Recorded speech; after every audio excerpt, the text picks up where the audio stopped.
Hi, good evening, everybody. I'm back. Sorry, I had some computer issues here, trying to get up everything here for you guys to see.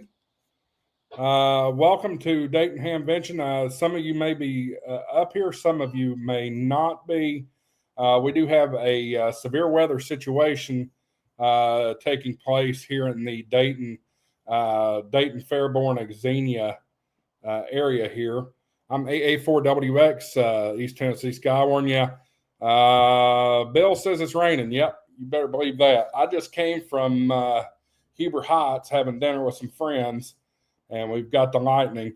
The whole area here in the west central Ohio region is under a tornado watch.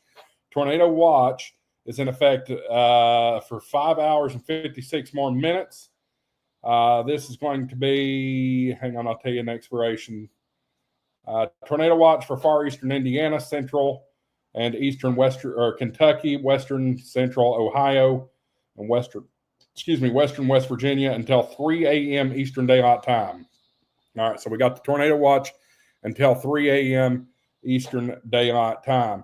Currently, so we're going to have 2 rounds, and I'm going to stick with you throughout this. Guys, if you want to share this out with your friends that are in the Dayton area, that would be good. So we have a severe thunderstorm warning now in effect.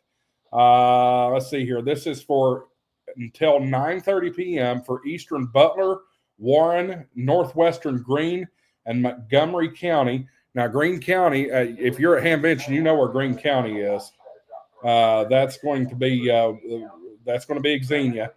Let's see here. At 8:58 p.m., severe thunderstorm was located over Hunter, moving northeast at 60 miles per hour. 60-mile-per-hour wind gusting half dollar-size hail or radar indicated. Locations impacted include Paintersville, Franklin, Center or Clarksville, Englewood, State Route 63 at State Route 741, Fort Ancient, Beckett Ridge, Lumberton, Pekin, Corwin, South Middleton, Wright-Patterson Air Force Base, Old Town, Gladstone, Caesars Creek State Park, Yellow Springs, Cohen Lake State Park, Hunter, and Brooksville. This also includes I-70 in Ohio between mile markers 25 and 41, Interstate 71 in Ohio between mile markers 22 and 56, and Interstate 75 in Ohio between mile markers 18 and 64. All right, guys, appreciate you being here. We're going to stick with you here. Let me go ahead and pull this up a little bit closer here so we can see. We're going to do the double box. All right, so you see the splash effect down here. This is Wilmington. This is where the Doppler radar site is for this particular area. And Xenia is going to be right in here. Well, let's see. Xenia's right here. Okay. So that's what we're looking at. We do have, this is the remnants of a supercell here. And I'll illustrate that for you. Let me zoom in a little bit more. All right. So we're looking at, this is the inflow notch right here. So at one point, this was rotating, and it's still rotating nonetheless, but it is very broad rotation, so not an immediate threat of a tornado at this time. However, could have some very, very gusty winds and probably some harsh hail going through Dayton right now. So this is just round 1, folks. We've got a couple of rounds coming tonight. I'm going to go ahead and switch to the 4 view here. Let's see here. Let's go to vertical integrated liquid on this. Okay, maybe not the largest hail ever, but it's there. So yeah, there's that. I'm going to go ahead and share out this link. Guys, if you would share out this link and get a few other folks watching, that would be great. Hope everybody's doing well. Hope everybody had a great night or a great day for the first day of Hamvention.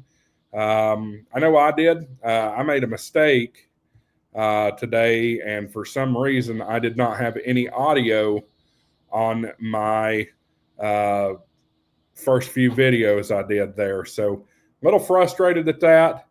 but we'll be okay. Let's see here. So, guys, just bear with me. I'm leaving the radar up. That way y'all can keep an eye on it, and we will as well. If you are in the Dayton area, there is a Skywarn net active on 146.640. 146.640.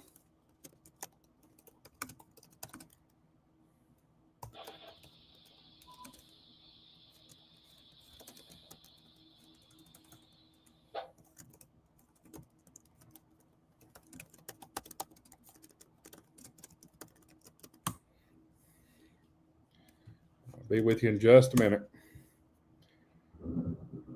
Big old crack of thunder here. Guys, I am in Fairborn. I'm not going to reveal the exact hotel that I'm in, but I'm in Fairborn just for safety concerns. You know what I'm saying? Better safe than sorry.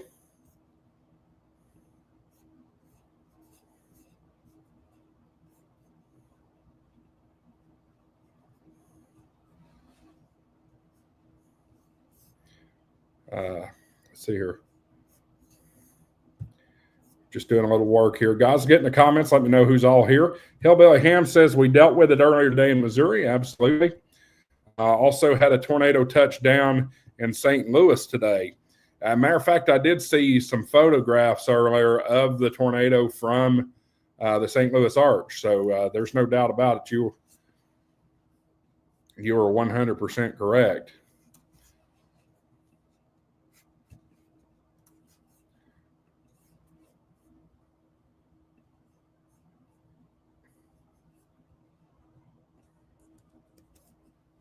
All right, just a couple more buttons here and we'll be good to go. Just a couple more buttons.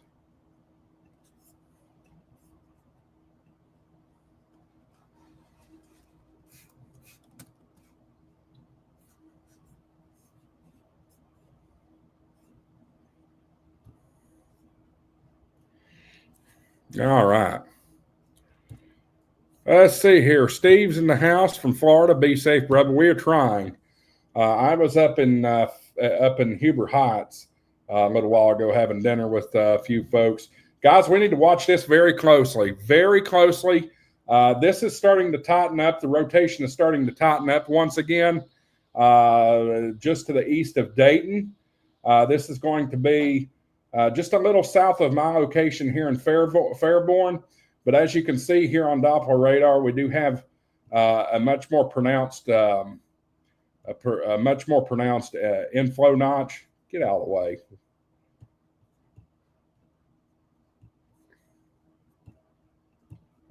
Radar software is being a pain. Much more pronounced inflow notch right around Beaver Creek. Guys, please go ahead and get this stream shared out. Dayton Hamvention Fanatics page. We need to get it on there right now, as this is a developing weather situation. And folks, we are going to see potentially two rounds of severe weather tonight here in the west central Ohio area. So if you've got friends, let's get it shared out. Certainly starting to see some tightening of the rotation between Beaver Creek and Wright-Patterson Air Force Base.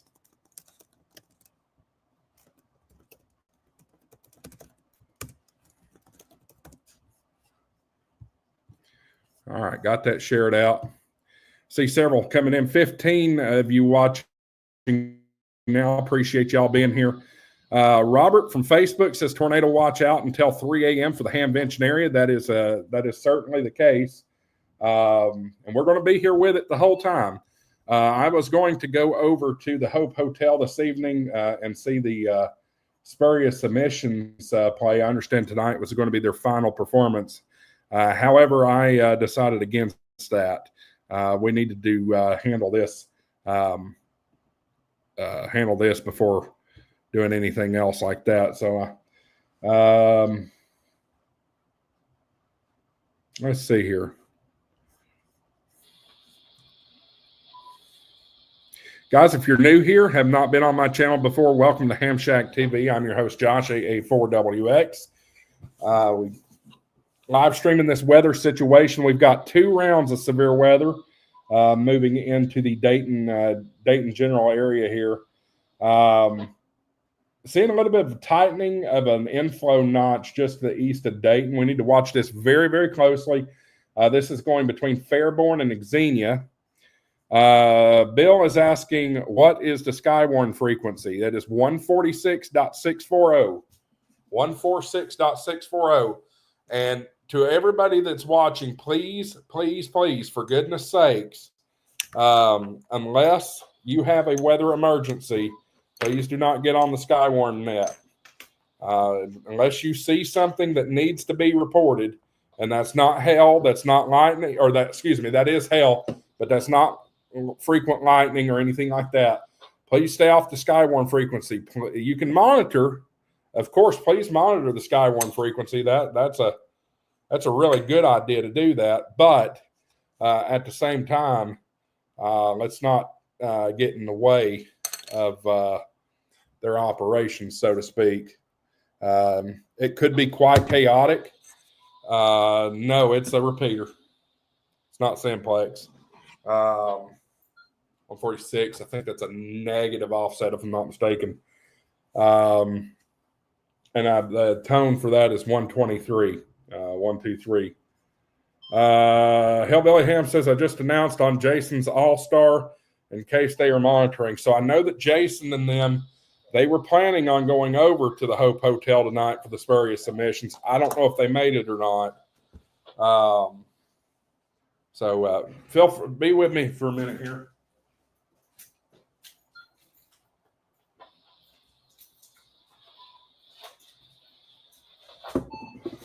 I literally walked in from the hotel, or walked in from dinner, and just immediately got on the stream. So I just came in and threw my stuff down on the bed here. Dangerous situation evolving right now here in the Dayton area. As you can see here, we have a severe thunderstorm. And everybody that's under the sound of my voice, if you're at Hamvention, you are under this severe thunderstorm warning. We have a severe thunderstorm with some broad rotation. It's trying to tighten up just to the east of Dayton here. So very concerning situation. But guys, this is not a one-round event. There's another round behind it that has very, very large supercells back into Indiana. So we're going to cover it all for you.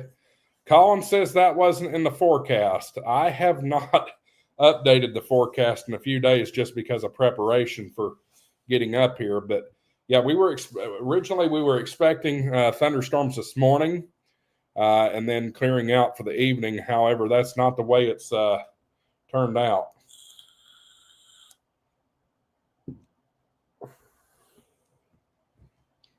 So appreciate everybody tuning in here. I'm seeing a lowering on the correlation coefficient here. That could be an indication of some hail or something like that. This is getting more and more concerning, guys. Very concerned. If you are at the fairgrounds, let me take you. Let me do this. If you are at the fairgrounds or you are up here camping, and you are in the Xenia area, hear my words now. I want you to treat this like a tornado warning at this point. Very dangerous situation here. Very dangerous situation to look at. You don't want to even Alex is on NWS like I have that as well, Alex. I'm the assistant coordinator over Knoxville, Tennessee. Okay, that scan looks a little bit better to me. But if you're camping, you need to be in a substantial shelter, not a camper. So I still see this inflow notch right here, right to the south or east southeast of Dayton, which correlates over here with the reflectivity mode. Oh, you're not seeing it. Sorry, guys. That does correlate with the reflectivity. So there is a little bit of spin there. Rodney, great job being weather aware and giving updates. Thanks for your diligence. Not at Hamfest, but weather is coming for the Dallas-Fort Worth area overnight. Tomorrow, 73. KJ5 FWC. Extra, VE, Races, and Skywarn. Appreciate you, Rodney. Glad you're here. So 25 of you watching. We do have a developing weather situation moving into the Xenia area. Officially a severe thunderstorm warning. So if you are camping, I want you to treat this like a tornado warning and get into a substantial structure over this, just to be on the safe side. If you're just tuning in and you're not familiar with my channel, welcome. I'm Ham Shack TV, AA4WX, and we do ham radio videos, obviously, but I'm also the assistant coordinator for Skywarn back in Knoxville, Tennessee, in my hometown. So this is kind of coming second nature for me here.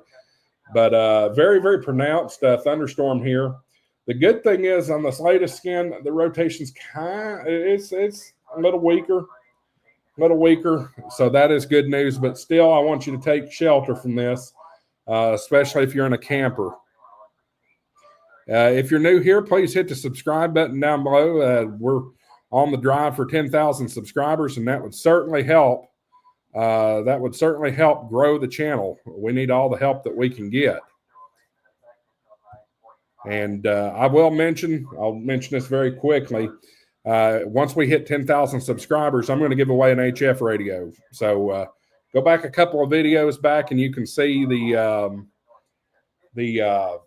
giveaway details. You got to do a few things to get it, but we're gonna do it.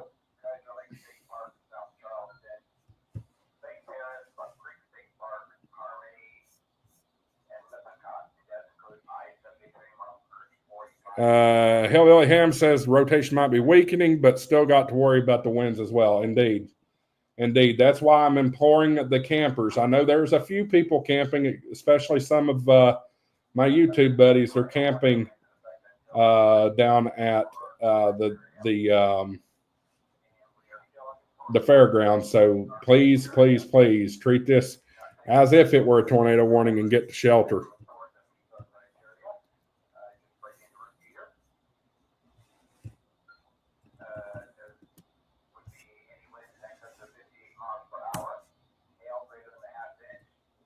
All right, we're going to get some stuff rolling here, make this a little bit better prepared for you. Let's see here.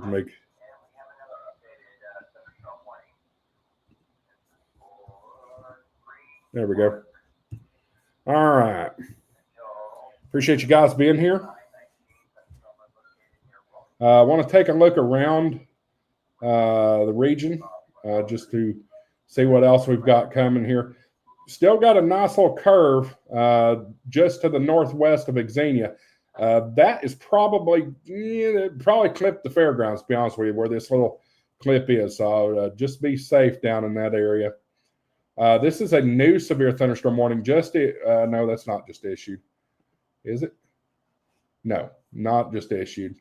If you're further north, maybe you're in a hotel further north, there is a severe thunderstorm warning.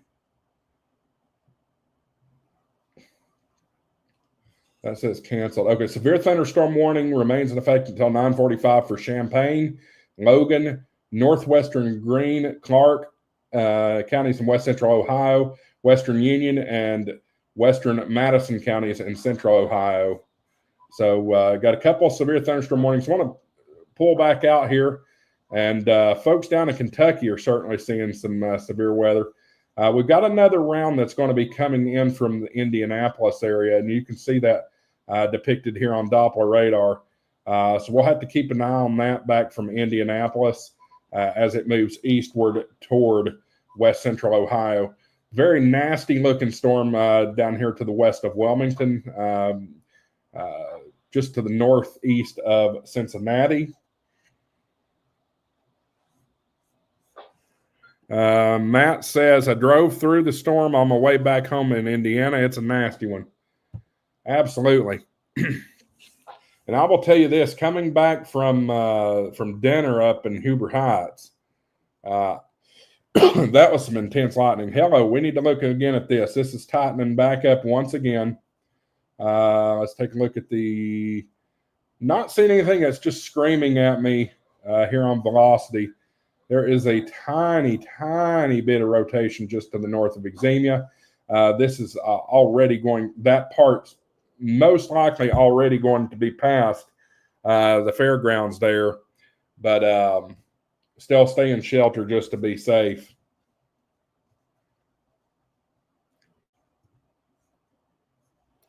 Hope everybody had a good day today at Hamvention if you're here. Bill says to get with him tomorrow. Will do. I was surprised I didn't see you today. Looking for you. I left a little early, though, just to be honest with you. The heat was getting to me. I was pretty exhausted. All right. We got RJ's in the house. Welcome, RJ. New viewer here, also new Ham. Congratulations.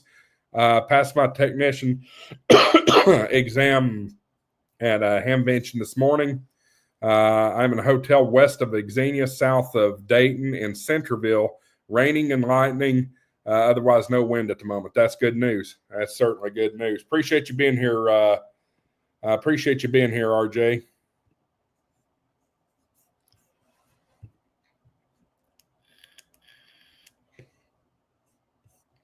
So, folks, we may not have any tornado warnings in effect at the moment. However, this is a very, very outdoor centric event. Of course, Hamvention's over for the day. We know that, right? But folks are still out and about, mowing about. We've got campers on the fairgrounds. Folks probably at the fairgrounds cleaning up. So we certainly want to cover it and cover it with just a little bit more intensity than what we normally would. Just because, I mean, I've heard estimates that 30,000 people could be expected to be here. It'd be nice if 30,000 people are watching my stream, but nonetheless, 30,000 people are expected to be here. Let's see. You said you were in Centerville. Yeah, so RJ, this split the difference between you. You got the big supercell down to the south that went past you, and then the one that we're focusing on up towards Xenia that passed through the city of Dayton. So it split the difference. But guys, again, want to reiterate, this is not over with.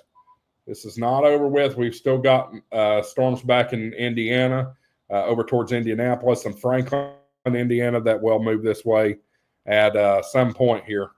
Let's move back over to Xenia. We want to spend the most time focusing on Xenia. Kenny the Dragon's in the house. Welcome. VE3 Delta Alpha Charlie. I'm recently new ham as of March here. I don't mess around with bad weather at my QTH either. Good to have you, Kenny, and congratulations. Welcome. Hillbilly Ham says, I think they had close to 35,000 last year. That is entirely believable, and I think I heard that as well. So, guys, again, if you're new here, please hit that subscribe button. Especially if you're watching here on YouTube, feel free to jump in the chat section. Let me know who you are, if you're here at Hamvention or if you're watching from home. I'd like to get a good taps on who's here. RJ says, thank you. Glad to be here. I've been a Skywarn spotter for years. Just learned about your YouTube today. Thank you. I appreciate that. I'm here to help and learn all I can. That is the spirit of amateur radio for Indeed. That is certainly the spirit of amateur radio. So you're in the right place. Radio Man says hello to everyone. Hello, Radio. Glad to have you here. All right, let's take another close look here at our storm that's coming past the fairgrounds. All right. So it is certainly raining at the fairgrounds right now. Most of the lightning is confined to the north and to the south of Xenia. Hillbilly Ham says, I like hearing people being involved with Skywarn. Well, we try our best, and I'm a big proponent of Skywarn simply for two reasons. One, I'm a weather nerd, dweeb, whatever you want to call it. If you're familiar with James Spann, that's what he calls it. Secondly, I'm also the assistant district coordinator for Knoxville, Tennessee. So this certainly comes second nature to me for sure. Let's see here. Hillbilly Ham says part of Skywarn here in Southwest Missouri. You are as well. Great. Absolutely. It all kind of started for me whenever I was 5 years old back in, 4 in 1993. And my hometown got hit by an EF3 tornado. And these 36-year-old eyes can still see that tornado today. So, guys, I need to run around the corner for a moment. I'm going to let you all look at the screen or keep an eye on the radar here. I'll be back in just a moment. Y'all can keep chatting. Don't go away. Stay right here.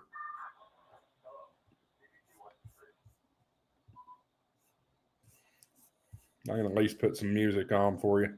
Actually, no. You know what? I'm gonna bring the HT over here and let y'all listen to what's going on with the Skywarn net.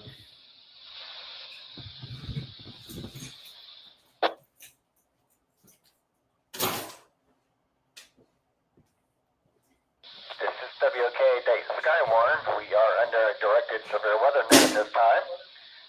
We do have a few thunderstorm warnings out for our coverage area. One of those being severe thunderstorm warning in effect for Warren, Greene, Clark counties until 10 p.m. And second warning is out for, looks like, Clark County until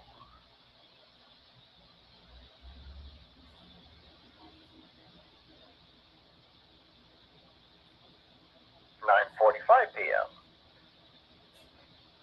Tornado watch still in effect until 3 a.m. for all of our coverage area. Anyone experiencing any severe weather or reporting the criteria or have damage reports, contact the station, W8OK.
Okay, I'm back, y'all. Appreciate your patience sticking with me here. Let's see here. Okay, I'm back, y'all. Turn that off. Tennessee Technology Solutions. What is the MDC you're hearing in the background? You're actually probably hearing the APRS beacon. Matter of fact, let me go ahead and turn that off, given the circumstances that we're in. We don't need that running right now.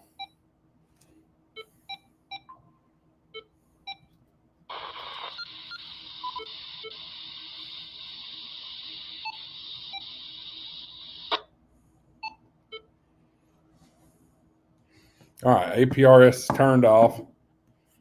So you shouldn't hear that anymore. RJ says, yes, weather nerd and comms geek. That's you. Well, fantastic, RJ. Glad you're here. All right, let's circle back around and see what's changed just since I stepped away here. Very large severe thunderstorm warning now in effect. This one has a considerable thunderstorm damage threat. Some of you may be staying a little further away, so I'll go ahead and cover it here. Severe thunderstorm warning remains in effect until 10 o'clock p.m.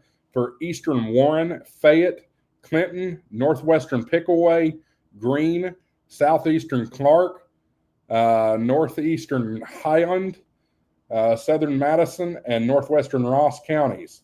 At 9:32 p.m., a severe thunderstorm was located near Sabina, moving east at 50 miles per hour, 70 mile per hour wind gust, and $half size hail or radar indicated. Minor hail damage to vehicles is possible. Expect considerable tree damage, and wind damage is also likely to mobile homes, roofs, and outbuildings. So if you're in a camper and in the path of this storm, you need to seek some substantial structure of some sort. Locations impacted include Paintersville, Clarksville, Interstate 71 at State Route 38, New Vienna, Fort Ancient, East Monroe, Rosemore, Lumberton, Austin, Oakland, Selma, Sabina, Corwin, Gentown, I'm not sure how you pronounce that, Lees Creek, Madison Mills, Old Town, Gladstone, Cedar Creek State Park, and Yellow Spring. So it includes also Interstate 71 in Ohio between mile markers 28 or 29 and 88. 29 and 88, y'all. That's a 50-mile stretch. How wide this thunderstorm warning is.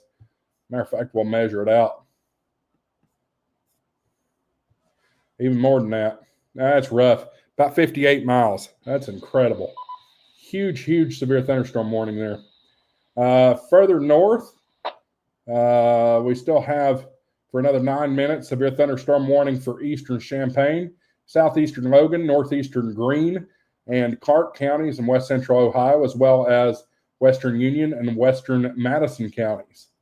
Further east, moving over towards Columbus, we have severe thunderstorm warning in effect for east central Champaign, Franklin, southeastern Logan, northern Pickaway, Delaware, East Clark County, Union County, and Madison County until 10:30 p.m. Eastern time. So another, roughly 54 minutes away. At 9:26, severe thunderstorms are located along a line extending from near West Mansfield to near South Charleston, moving east at 50 miles per hour.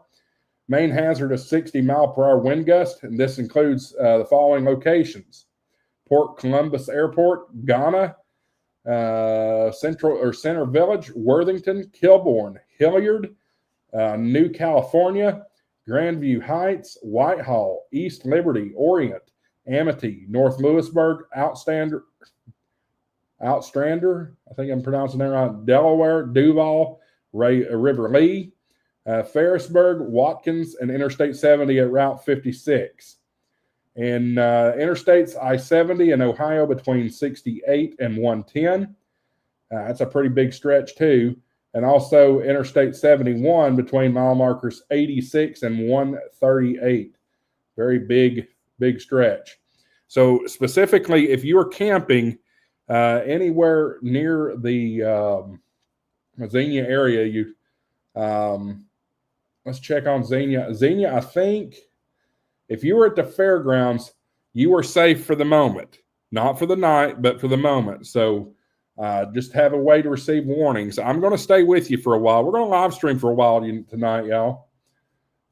Just hang out see what all we got going on.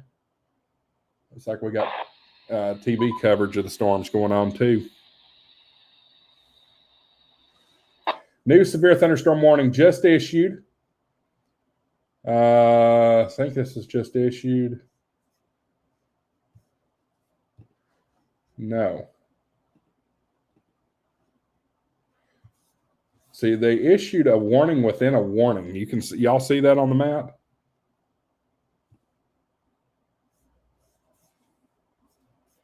All right, let's see if we can get the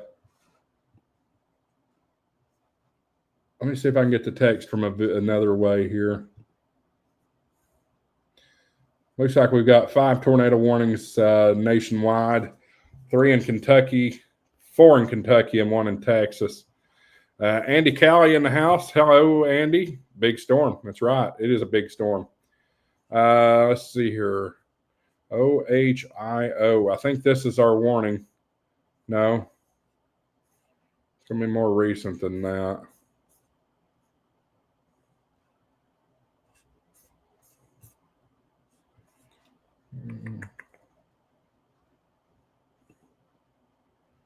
No.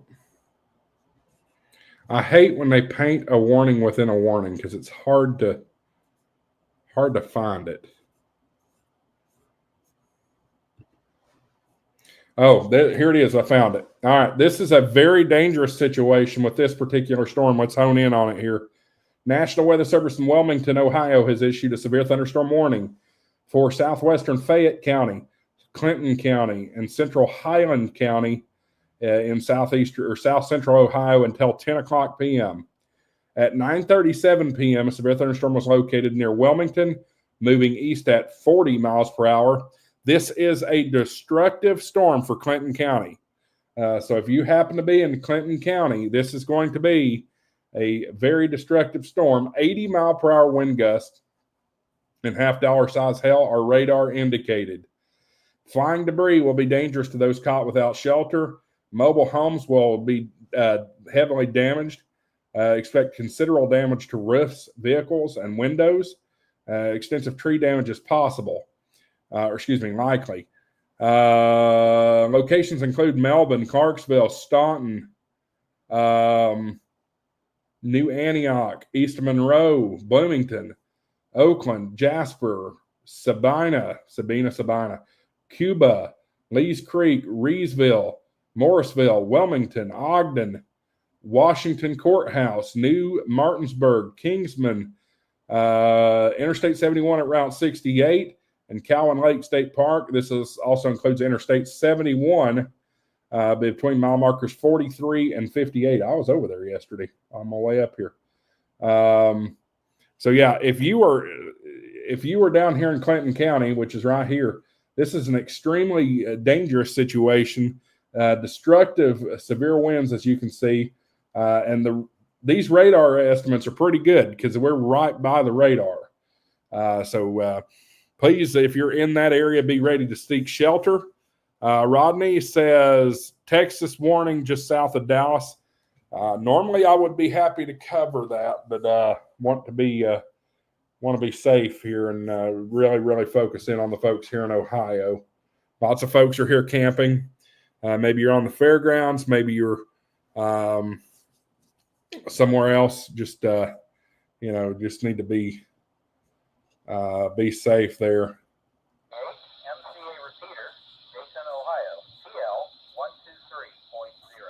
All right, I'm gonna go ahead and pull down this crawl and put the normal crawl back up.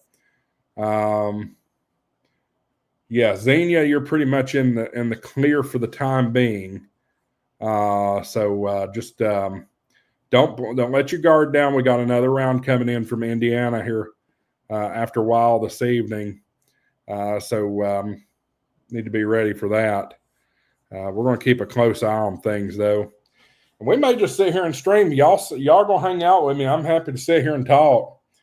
I'm kind of embarrassed to say I didn't stay over at the fairgrounds the whole day. About 1:30, I was already exhausted. It was the air was so heavy. The air was just so heavy, and It was exhausting. So exhausting. Hang on. Clark County, go ahead. Skyline, Clark County, permission to secure.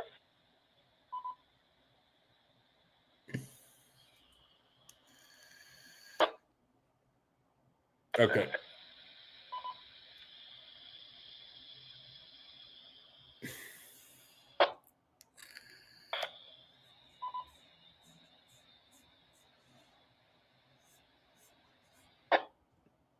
Skywarn, Clark County, permission to secure. Stand by. It looks like the first warning's out of the area, but we do have a second line that's behind this one, so it may. If you can go standby for a little while, just to make sure we clear the second line. Skywarn, Clark County, understood. KSTU. Yeah, be okay. Dayton weather. I guess he wanted to go to bed, right? So if y'all are not familiar with what happens in a Skywarn net, and it's different from area to area, but it sounds like up here they have county coordinators, and they wanted the opportunity to go ahead and secure for the evening, but net control denied it. So that's unfortunate at this time, and for good reason. We're looking at this storm between Indianapolis and the Richmond area that's moving this way. Try to get my backup charging here.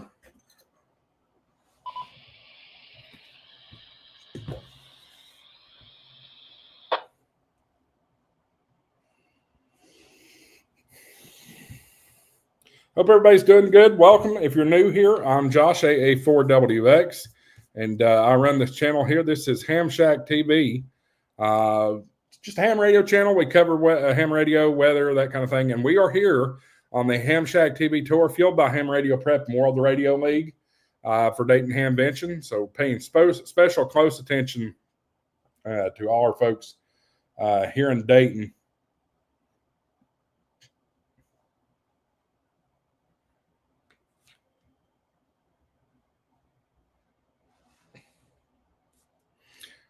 Just got an alert back at home. We just had a tornado watch issued back towards home. Y'all jump in the chat. Let me know who's here or that kind of stuff if you haven't already. And guys, if you haven't subscribed to the channel, please go ahead and subscribe to the channel. We love doing our videos and things like that. So we are on the drive to get 10,000 subscribers.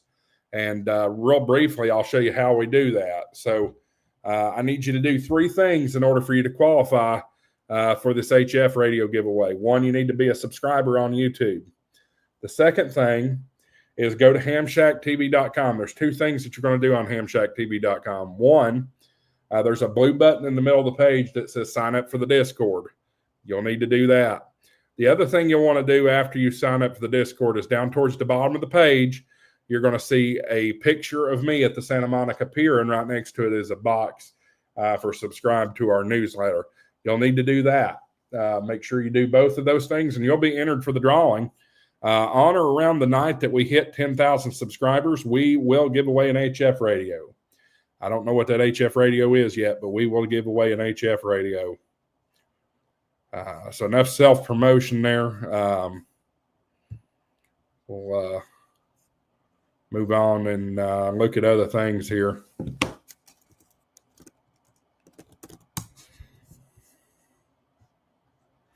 Hope everybody's doing well. Hope y'all had a great day for day one of the Hamvention.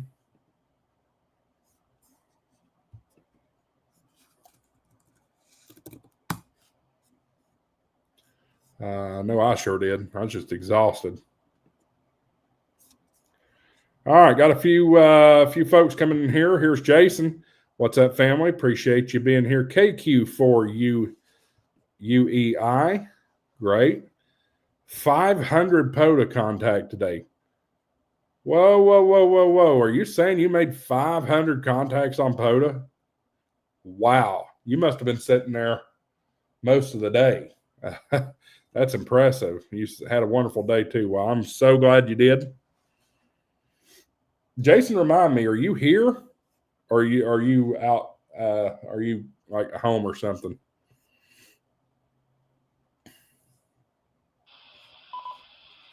Robert Rittenhouse. Welcome, Robert. Glad to see you here. Telling Jason, nice, good job. That's fantastic. I love it when you guys support each other. Now, if that was the MDC that you were hearing, that's because somebody's got a Roger beep on. We've got to act like we're police officers and have the stupid Roger beep on. I don't know why some people just have to have that thing on.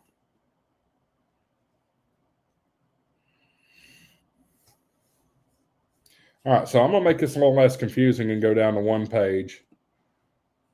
And I'm hopeful that this sale that's about to come into Ohio from the Richmond, Indiana area, right here. I should have brought my mouse. I'm hopeful that sale is going to move this way. Hopeful. And if it does, it'll avoid most of the area. Guys, if you do want to support the channel, it certainly helps. Certainly helps grow the channel, help support the channel. We do have super chats available. They are down next to your chat window. It's all flashing light there. We certainly appreciate any contributions that you're able to make to the channel. Clifford's in the house. The double beep you're hearing is to let people know that there is a directed net that's on Dayton Skywarn. Okay, fantastic. Appreciate that. There is also, somebody's got an MDC Roger beat going on. Jason says that that was FTM 891 Radio 2 with MFED 80 or antenna 8210. All right. Well, guess what time it is, guys? You know what time it is? It's time to play the clip. Money isn't everything. It's the only thing. And everyone has a price for the $1 Million Man. All right. Here on Ham Shack TV, anytime we get a super chat, we play the clip. $1 Million Man. If you're an old school wrestling fan, $1 Million Man, Ted DiBiase, $20 super chat. You know what? $20 is worth playing it again. Money isn't everything. It's the only thing. And everyone has a price for the $1 Million Man. All right. There you go. Jason, I appreciate you. You've become a big supporter of Ham Shack TV already, and certainly appreciate you. Do it. We did it. Not only did we do it, we did it twice. Oh, yeah. All right, I need to reset this because that every time I play that, it's getting in the way. Okay, date weather, break.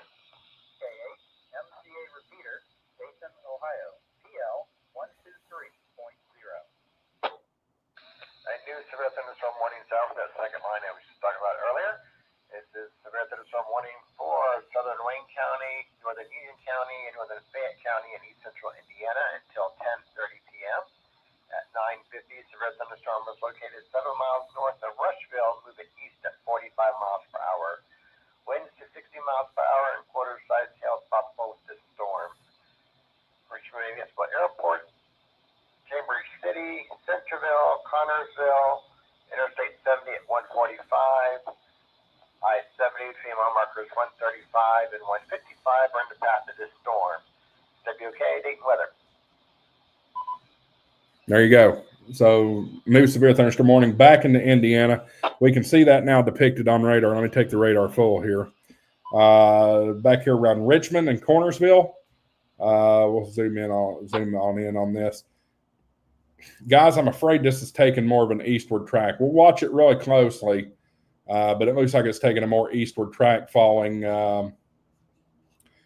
Guys, forgive me. This is not my neck of the woods as it normally would be. Not sure what interstate that is. That is Interstate 70. So it looks like it's going to follow Interstate 70 east through Dayton. We will watch it really closely, though, to make sure that that is the case. Guys, I'm not going anywhere. I don't have anywhere to go. I've done all the editing and uploading that I can do today. But very serious situation with this storm. It is does look like it is rotating. It's in a null, hard to see. But I do believe we have some rotation there. Let's see if we can see it any better from the Wilmington radar. It's a little bit of a distance away. Zooming on in here. Yes, there is certainly rotation there. It is very broad at this point. So we're keeping a very close eye on it. Just hanging out here with you on a Friday night.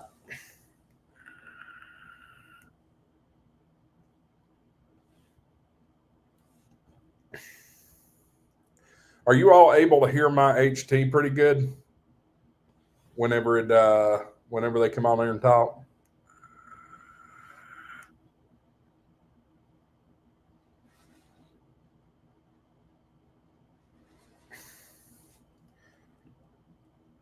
Jason says, Ohio get crap storms. Yep. Good. Y'all can hear it. That's fantastic.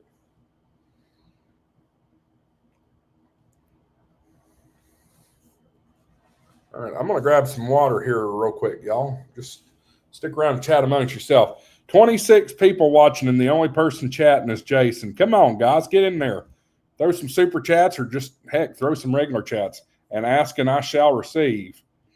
Blondie in Ohio says, Middletown, Ohio, it's eerily quiet all of a sudden. That's concerning to me because you are most likely in the path of this storm, I think. No, it's going to go to your north. Middletown's over here just to the southwest of Dayton. And guys, two different radars up. This is regular reflectivity on the left side, and off on the right side here, this is velocity. So we're keeping an eye on both the precip and the winds. But you do have some cells just to the south of you around Hamilton. If I'm not mistaken, Hamilton's where RNL is, which is not at Hamvention, I might mention. Rodney says, yes, sir. By the way, shout out to Middleton, home of our vice president. Clifford says, yeah, I got it on my ham shack to Dayton, Skywarn. I'm from Dayton. Fantastic, buddy. It's great. And Jason says, if you build it, they will come. Y'all talk amongst yourself for a minute. Get in this chat. Do some super chats. Talk to each other. I'm going to grab some water out of the hotel fridge. Stand by.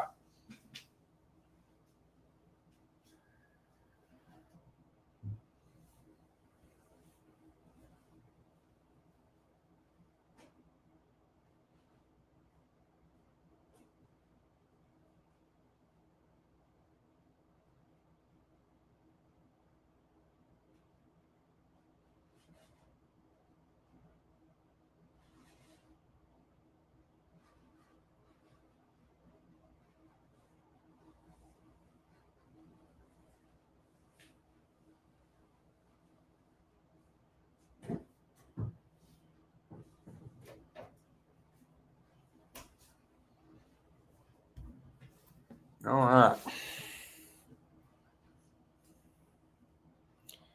Jason says, if there's no noise, seek cover then. I would typically agree, err on the side of caution. However, everything really appears to be to the south. What the heck, man? So I just pulled this out of the fridge. Frozen. Hotel. I hope that means my insulin's not frozen. That's aggravating. Anyway, I went on a business trip last year to Las Vegas and came back to the hotel room and my insulin was frozen. So typically you don't want to take frozen insulin because especially after you thaw it out because it's normally no good, but I didn't have a choice. I was out of town.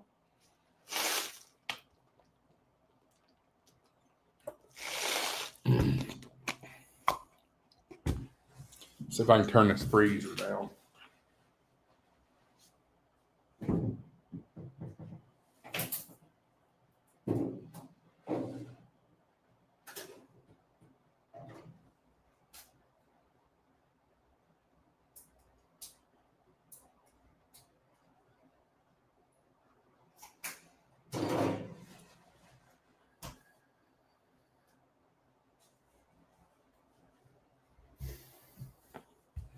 All right, the good news is the insulin is not frozen, so that's helpful.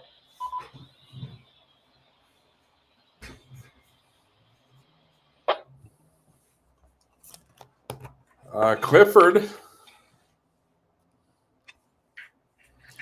is asking, how did I like my first day at Hamvention?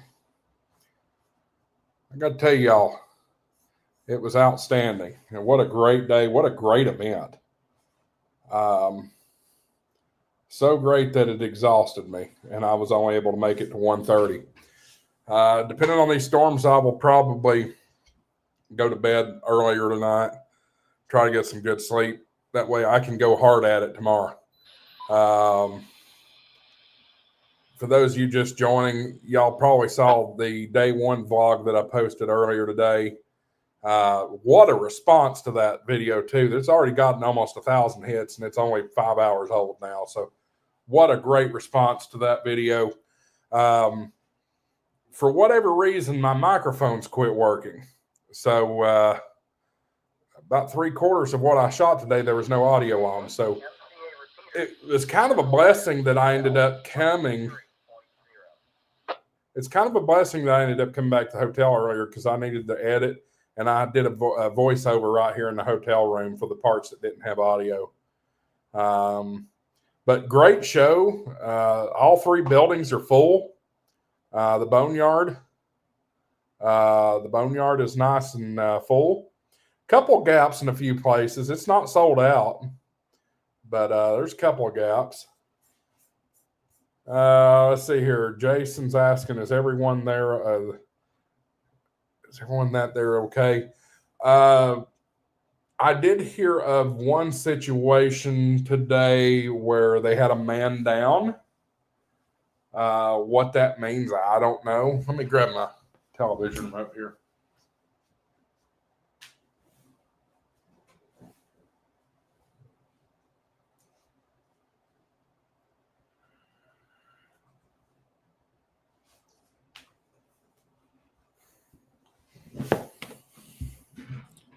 I'm looking to see if somebody has a 10 o'clock news here. What I have noticed here in Ohio is the local TV stations don't have a 4 o'clock news. That some of them don't have a 5 o'clock news, and I've yet to see one that has a 10 o'clock news. It's only 6 and 11 is what I've seen. It's kind of crazy. Other than that, that was the only situation that I heard of today.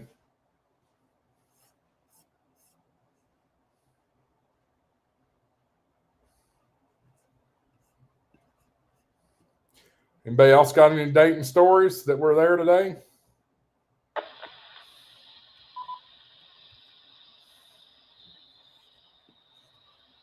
Okay, Dayton proper and Xenia, your severe thunderstorm warnings are now over.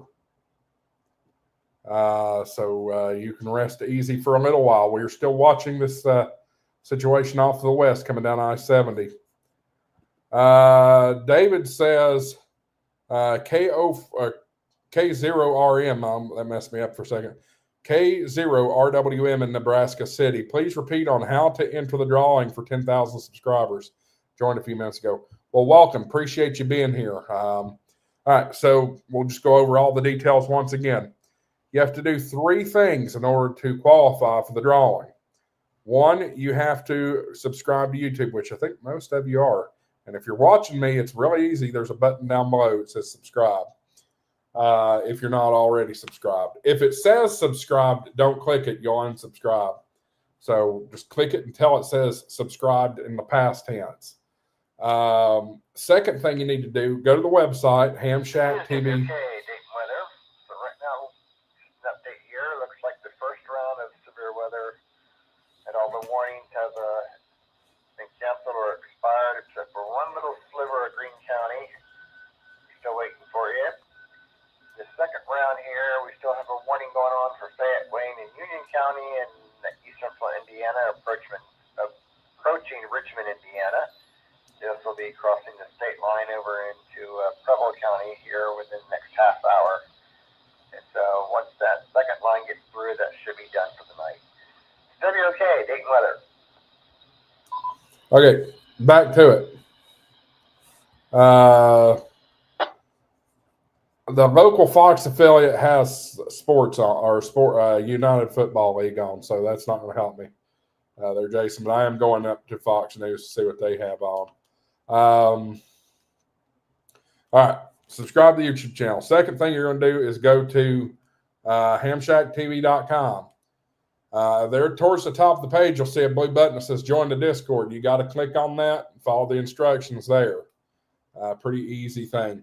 It's basically a quick and easy way to chat with other Ham Shack TV fans as well as me. I keep a pretty close eye on the Discord channel. So you have to do that as well. And the third and final thing you have to do, go back to hamshacktv.com. And down towards the bottom of the page, you'll see a picture of me next to the Santa Monica Pier out in California. Say what you want about California, but that place is gorgeous. It is what it is. I'm not watching Gutfeld. We'll see if we can find the Weather Channel. Got the Fox News, and it's just Gutfeld. There's the Weather Channel.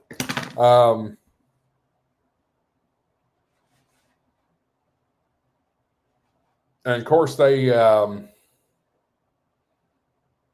gosh, I lost my thing. Oh, drawing. You'll have to click the subscribe or there's a box next to my picture at the Santa Monica Pier that says subscribe to the newsletter. You got to subscribe to the newsletter. I don't sell your information.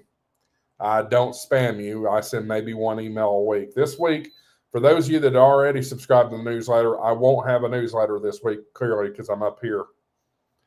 But we'll pick up on it next week. We're making progress, guys, towards the goal. Let me take a look and see where we're at here now. We've gained about 15 subscribers just since we went live, so I'm happy to report that. We have 7,552 right now. 7,552. That means we still need 2,448 subscribers in order to get to the giveaway. It's doable, guys. The biggest month I've had as far as subscriber growth was March this year.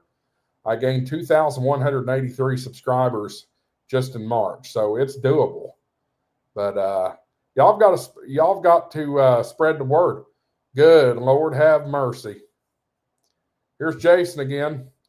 Just became a channel member. Rock on, brother. You know what? You know what that means? Play the clip. Money isn't everything. It's the only thing. And everyone has a price for the $1 Million Man. All right. You're the man. Jason becomes a channel member. Appreciate that, buddy. Appreciate that. Remember, guys, anytime you do something monetarily towards the channel because it benefits the channel, we always play the clip. It's just a little fun extra thing we do. Super chats, channel memberships, that kind of thing. So we certainly appreciate that. Not sure. Let me see here. What tier? I don't know if it'll show me or not.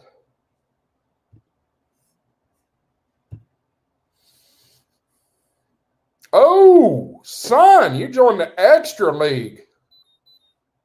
You know what that means? You were the highest ranking channel member. The highest ranking channel member for Ham Shack TV. I got to do it again, y'all. I got to do it again. Money isn't everything. It's the only thing. And everyone has a price for the $1 Million Man. All right. I just love doing it. Yeah, anytime you do something monetarily on a live stream, guys, we will play the clip. Robert Rittenhouse is laughing. Laugh all you want. We make it fun. Jason wants the link. What link do you need? Happy to send whatever link I can. And one member too. That's awesome. Appreciate it. Do want to shout out the other channel members. We have only 2 other channel members. Berwin Rogers, he's on the technician level. Been a member for a month. And our old friend Jason KO4DDG from Stoll Studios. He's also a channel member. Been a channel member for 4 months. Appreciate him. I haven't seen him in a while on a stream or in the Discord or anywhere. Jason says, you're welcome. Robert says, anyone catch what the new Hamvention shirts look like this year? Hopefully not black. You know, I don't think I've seen any. I saw some sweatshirts, and I believe they were like a hunter green color. I believe. I could be wrong. I'll look for that tomorrow.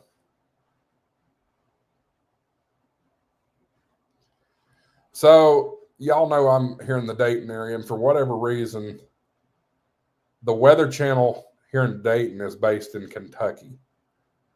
So,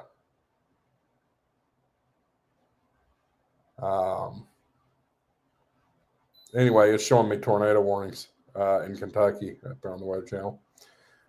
Hit your music. Well, I can't hit your music. I don't have nothing to hit it to. Got to hit something here. Robert says, yeah, I got to get up at 5 in the morning and drive down east from Columbus. You sure about east? Not west? Oh, you're talking about the channel tiers. I got to look into that, Jason. No one's ever done it, so I got to look in at the channel, the tiers. I'll get with you soon. Robert Rittenhouse, again, missed today because the kiddo was at the zoo with school. I understand that. I miss my kids, y'all. I have 4 kids. I've got an 8-year-old girl who's about to turn 9. I've got a 3-year-old daughter who is crazy. Let me just be honest with you. She is super, super crazy. And then I have 2 twin sons that were born back in October. They're 7 months old now.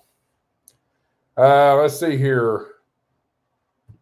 East of Columbus over Newark. Okay, so you'll be coming west. Jason is also a VE. That's awesome. Dayton, Ohio, PL 123.0. Oops, clicked the wrong one. Rob KB6JFL here back hello after ISS pass. Yeah, we ain't seen no ISS here. Nope, too many clouds. Where it at now? What, you talking about the storm?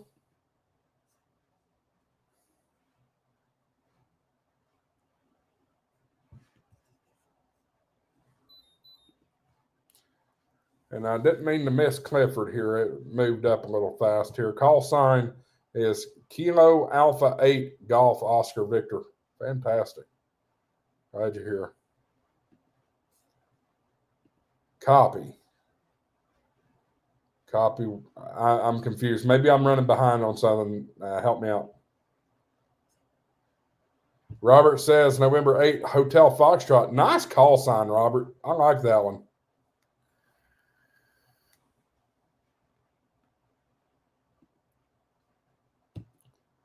Rob says, couldn't see it, still daylight, was working the repeater on the ISS. Okay, that makes sense. Oh boy, got my hands full. Yes, I do. Frankly, my wife has her hands full because my hind end is 300 miles away. But I miss them. I love my girls, but the boys are something special. I always wanted boys, and it never looked like we were going to have them. And then we had this, I'll call it a surprise pregnancy with my boys, and it's exciting. Andy's in the house, N0APX. Stay safe. We're trying. We're hunkered down here in the hotel room. It chased me back from Huber Heights earlier. Went up there and had dinner with some folks. Jason says working on his first baby too.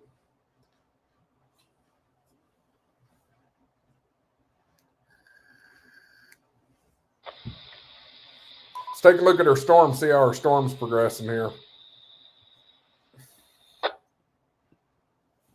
We'll switch back to the single view here. Boy, they are lit up with tornado warnings up or down in Kentucky.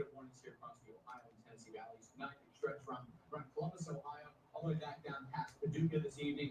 Numerous tornado warnings embedded within these cells as well. So a lot happening, of course, tonight that you Ooh, big old supercell coming through Adair in Russell County, Kentucky.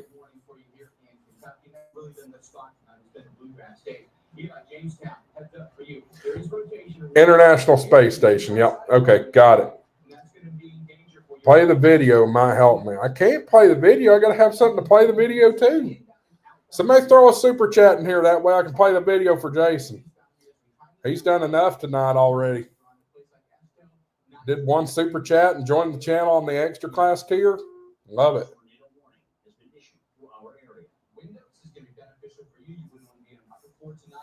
And that basement also an excellent option for you to stay safe. You can see that pension hanging down on the southern edge of that. So you've got a little hook after that's happening there. So I'm still looking out the Wilmington. Under tornado warning. Millerstown also has a few. Maybe eventually you can hold together, getting toward Magnolia as well. It's a long. Ooh, that's getting tall. Look at these bright returns right here. There's certainly some hail getting ready to start falling in Richmond, Indiana, if it's not already.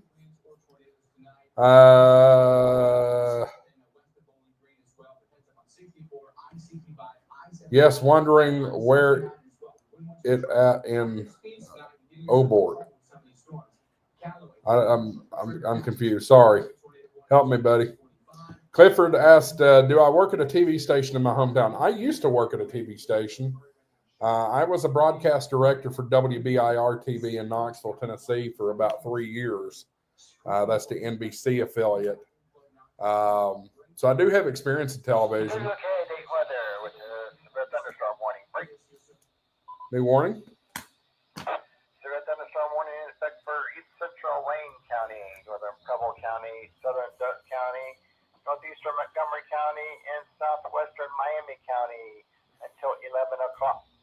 At 10:13, severe thunderstorm was located over Richmond, Indiana, moving east at 45 miles per hour. Wind gust to 60 miles per hour and quarter-sized hail. And this is also radar indicated. Locations impacted include El Dorado, Potsdam, Ithaca, Arcanum, West Manchester, Whitewater, New Madison, Lewisburg, New Paris, Brookville, Laura, Interstate 70 at 127, Wayne Lakes and Garland. It does include I-70 in Indiana between mile markers 147 and 156, and I-70 in Ohio between mile markers 0 and 25. Once again, any station experiencing any severe weather meeting our criteria, winds in excess of 50 miles per hour, hail greater than a half inch, or noticing any wall crawlouts or tornado damage or any other damage, please contact your station, WNOK, date weather. All right. So let's take care of business first.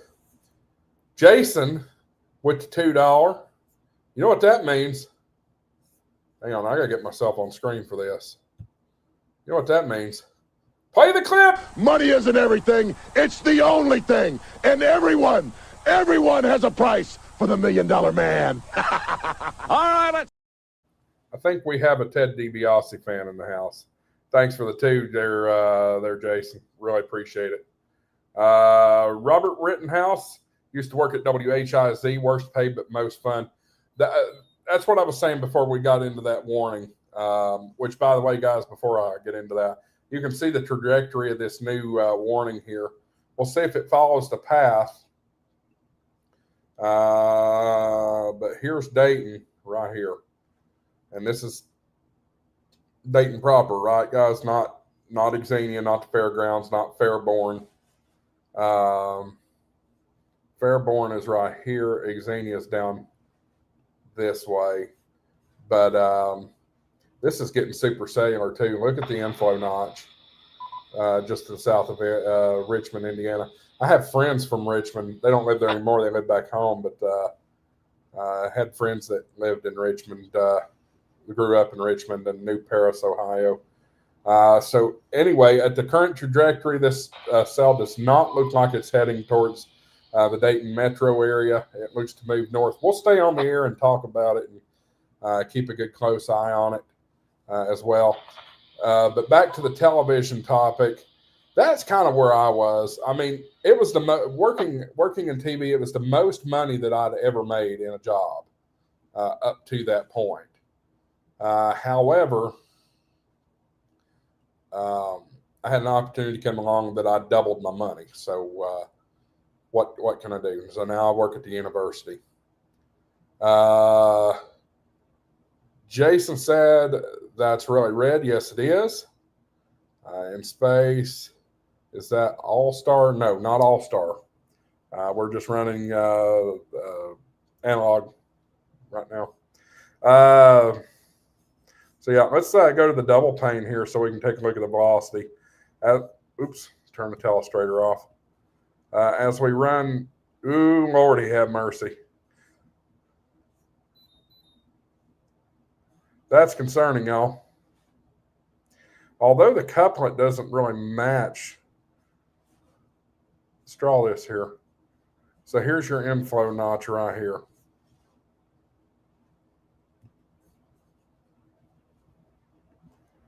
Here's your inflow notch. So it kind of matches up in a sense right here. But what got my attention was this up here. Had to just keep an eye on this thing. Is the spin to the left or the right? So here in the northern hemisphere, so anything north of the equator, storms rotate counterclockwise. In the southern hemisphere, they rotate clockwise. So anything north is counterclockwise, which would be to the left. Clifford says, I live close to downtown. Okay. Very good. You'll want to watch this one to your north. I don't know how close you are to downtown Dayton, but it is going to move to the north. Boy, it's just looking a little bit more intense with that last scan here. Let's go back. Yeah, certainly have a strengthening supercell here. Got a hell spike here, right just outside of New Paris.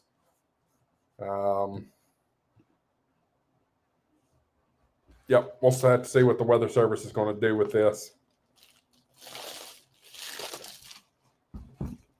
Jason says mostly made my money in trucking when I drove. You know, I had an interest in trucking at one point. Of course, I'm 36 now. Back when I was in my mid-20s, I think it was, I actually got accepted into a truck driving school about 100 miles west of here in Indianapolis. And did excellent in the in-class stuff, like the stuff you have to do to get your permit and all that. Got my permit, and they took me on the range and did fine on the range too. But I got when they took us out on the road, it seems like I got a drill instructor for the teacher. I mean, I felt like I was in the United States Marine Corps, right? And as a cocky little 25-year-old, I said, I ain't putting up with this crap, and quit. Got on the bus and came home. This is certainly rotating, guys, with the new scan. Would not be surprised to see a tornado warning on this soon. But got a very clear inflow notch just to the south of New Paris, east of Richmond.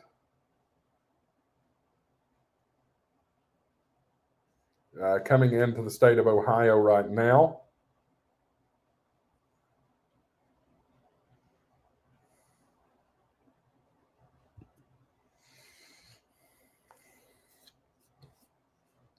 Clifford says 2 miles from downtown. Are you south, north, east, west? I still think it's going to move to the north of you for sure. Jason says we just need turn on a big fan to blow it away. It's an interesting philosophy. On the Weather Channel, meteorologist Felicia Combs with our continuing coverage of the severe weather that is ongoing. You can see here we have multiple severe thunderstorm warnings and tornado warnings that we're continuing to watch. It has already been a very active afternoon and evening, and that's continuing into the nighttime hours now. Water view shows where we're watching with a lot of active warnings across Kentucky currently. Take a look at this particular tornado warning. This is for the cities of Eli, Jamestown, and Russell Springs, the counties. So what's interesting, Gigantic bottle of water, right? I told y'all earlier I got it out of the fridge and it was frozen. The other water bottle that's in there, it's not frozen. Go figure. And it was just sitting right next to the other one.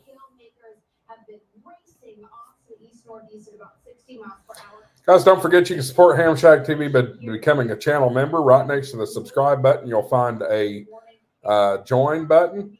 We have memberships for as little as $2.99 a month. Anything you do will support the channel, and I'll give you shout-outs and live streams. And you know what else we'll do? We'll play the clip. And you know Jason loves me when I play the clip.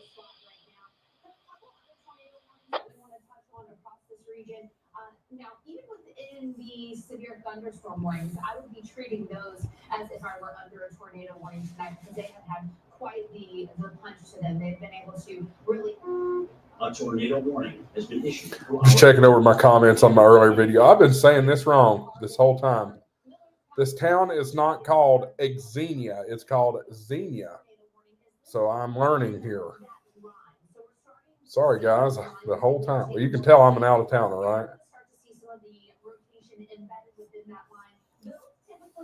You never want to call any tornado weak, but those that are within those line segments typically tend to be more of your spin-up type of tornadoes. So we're watching that. See some rotation there to the west of Millerstown. Cutting it out for us, as this is going to continue moving east. Rock Creek just before 9:30. So you want to go ahead and be in your safe spot there. Less than 10 minutes to be in your safe spot. Millerstown around 9:36, and then Rogers Mill around 9:41. Upton included in that as well there around 10:50. Jason said, tell me it's not C. No. So I went to C1. I don't know if that may be what you're trying to say there. C1. That was the down on Raymond Street in South Indianapolis. It was terrible as far as the on the road part of it. They had me signed up to drive with Pam, though. And, of course, we never made it to it. I quit, signed out. They said, well, we're going to send you a bill for the class. I said, do it and see what happens. They never sent me the bill. Clifford says east. Okay, I think you're going to be safe. Although this is still really trying to follow Interstate 70. 250 pounds says, like a warrior princess. That's the neighbor, y'all. He's just up one floor and over about 3 rooms. Jason says, darn right. I'm going to put that on my FTM 891. That'd be great. So not as concerning here. Still seeing rotation in the cell. Still looks to be moving down Interstate 70 towards Lewisburg. Okay, this notched even worse. I'm getting more concerned with this most recent scan here. So let's dive into it. Let me take myself off the screen.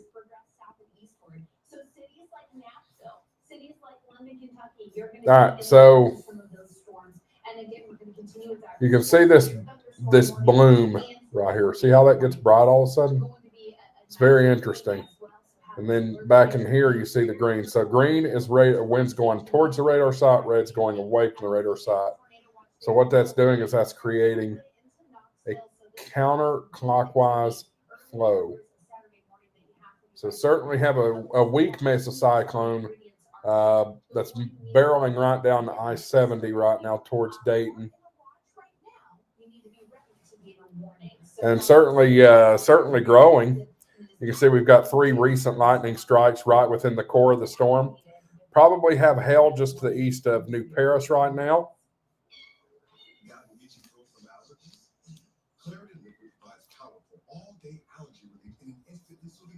Clifford says, James, are you any relation to Connie Lockwood that used to work at Channel 7? Or Jason? Oh, what's that, James? Jason says, Pam Craphole. And maybe.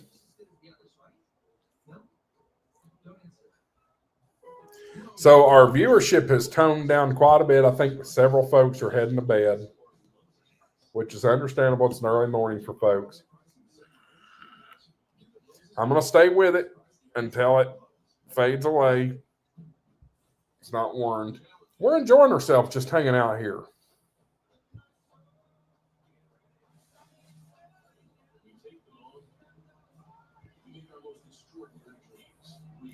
Clifford says, yeah, I'm sorry to hear that she passed away. She's a good reporter for Channel 7. I saw something that was quite interesting. I don't want to be disrespectful, but I saw somebody named McHenry on Channel 7. She looks like she had to be on the doorstep of retirement. Like she looked about 70-something years old. Good reporter, though, or good anchor. She had the perfect voice for being a evening news anchor. Jason says, yes, she was, but she's in a better place now, too. It's what we always hope for, correct? And if you're having a hard time hearing, call MD here because they changed my life and they can change yours too. I was wearing expensive hearing aids for years until a good friend of mine told me about MD hearing. I bought a pair of the hearing aids with no doctor visit, no prescription, and no hassle. I got fitted right over the phone, and I've never had a better pair of hearing aids. I'm even wearing them right now. Call now and get 2 rechargeable. Tell you what, they've always got Joe Namath on TV peddling something. Life insurance, hearing aids. Always something geared towards old people. Cell phones. Medicare supplements.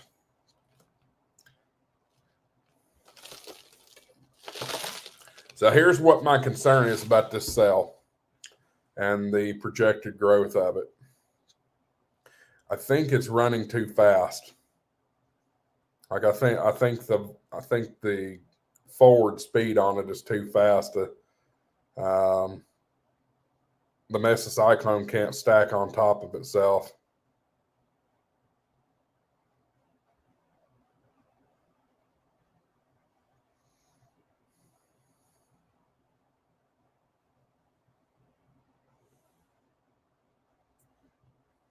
K8, MCA repeater, Dayton, Ohio, PL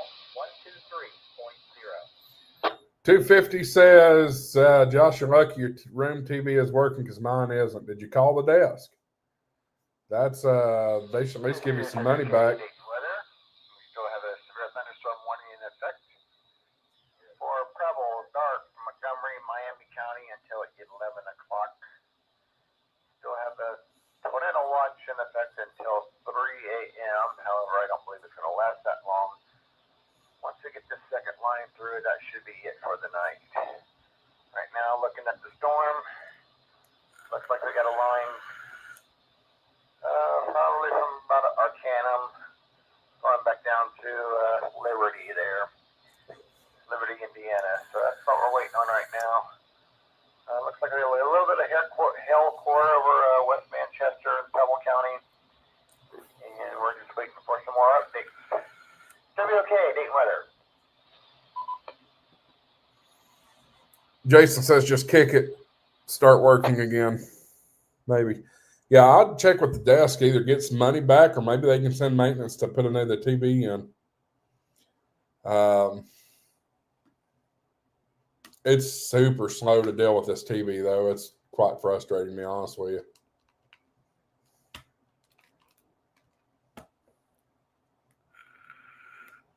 See a few new faces tuning in. Welcome to Ham Shack TV. I'm your host, Josh, AA4WX. I don't know if you've been here before, but please hit that subscribe button. It certainly helps the channel grow.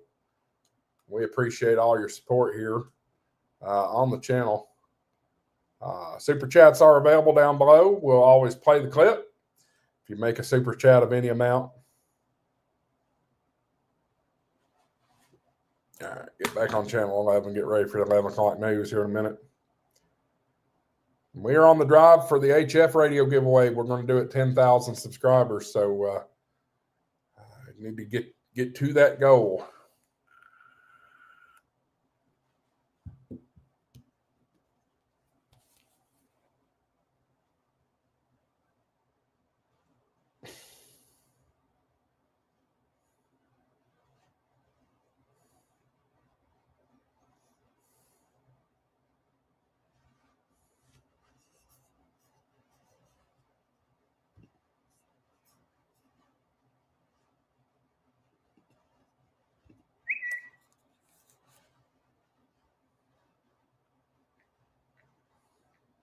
And guys, if you are in the Dayton area, the Skywarn frequency is 146,640.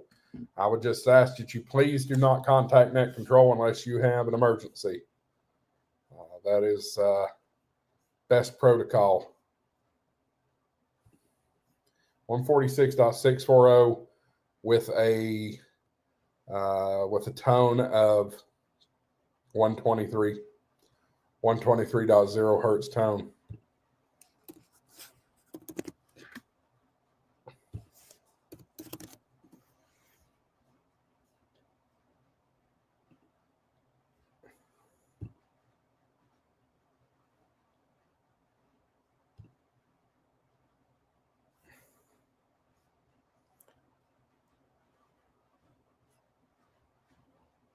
Let's see here. 250 says, I'll do Boneyard giveaway. What are you gonna do? Buy radio out of the Boneyard and give it away? Guys, go check out go check out Clayton's channel. 250 pounds of Yaesu. It's good stuff. He's shooting some really good stuff. If I'm being honest, he's probably shooting some better stuff than I am. So go check it out. He does a lot of short form content too. Andy's back in 0APX. Check him out. He's got some great new things going on with these infed biscuits, biscuit antenna for HF. So go check that out. I think you're going to like it. He also is the product manager for World Radio League. We appreciate World Radio League. They are one of the sponsors for the Ham Shack TV Hamfest Tour, fueled by Ham Radio Prep and World Radio League. So go check it out. I think you'll enjoy his content there. Jason's asking DX10 or 710. 710 always, but honestly, if you want to save a few bucks, the 710's just as good. I mean, the Sherwood rating on the receive for the 710 is just slightly below the DX10, but I had a 710 and it was a great radio. Guys, the rotation is broadening out for sure with this, so I'm getting a little less concerned with it. Not really seeing any real signs of significant wins in it, too. Do it. N0APX says 250 pounds. Yaesu just missed his stream. Didn't know he was streaming. Hey, need my address now. Do. What radio you give? Oh, your address for the radio giveaway. I don't know. I don't know what radio it's going to be just yet. Still thinking about that one.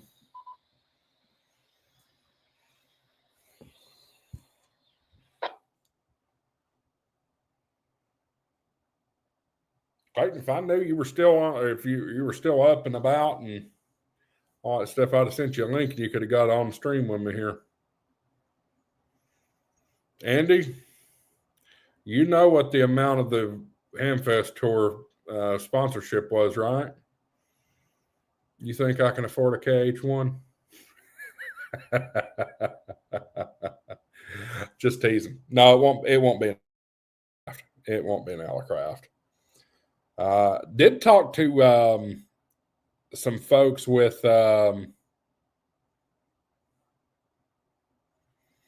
Flex today. Those Flexes are interesting. I'll never be able to afford a Flex, so I want one. I want one really bad. I'd sell my 7300 tomorrow if I had a Flex. Well, send itinerary. LOL the link. Not sure what that. You want the link? You're welcome to get on here with me if you want. I'm just hanging out until these storms pass. Got a laughing emoji from Andy. Rob says, "Love the biscuit antenna. Looks, but I have my 49-1 on the inside of my second story shack window using choke capacitor instead of 100 PF. My dad made me back in 2019. Still works great. Send you the link? All right, I'll send you a link.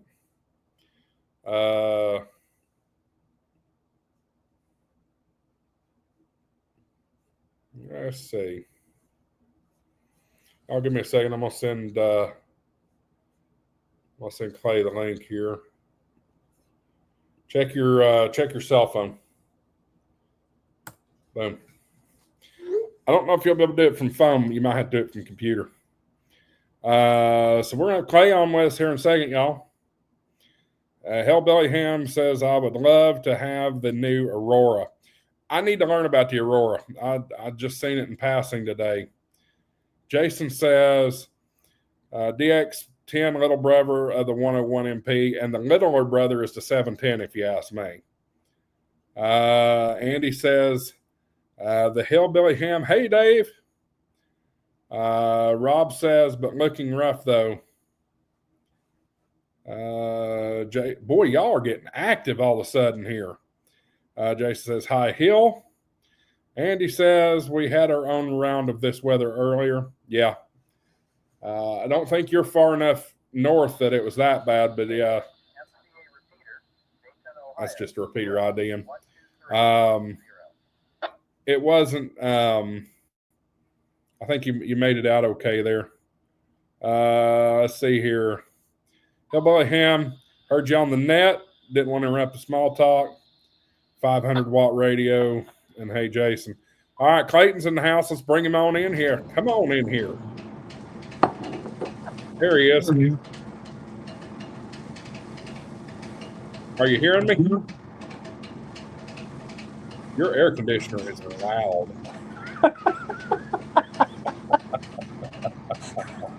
Dude, I can't even sleep at night with that darn thing. See, I'm one of these that's got to keep the air conditioner cranked. I have to have a cool room. So even if that thing sounded like a jet flying over, it'd still be blowing. Let's see here. Rob says, I would need a biscuit antenna with choke capacitor instead of 100 PF. Would love to see if it would work. Andy says, hello, Clayton. Jason says, check put stealth antenna by MP.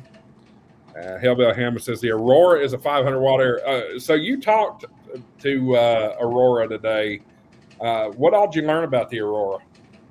So before I get into the flex conversation, I want Andy to know this, and Josh, you're going to like this as well.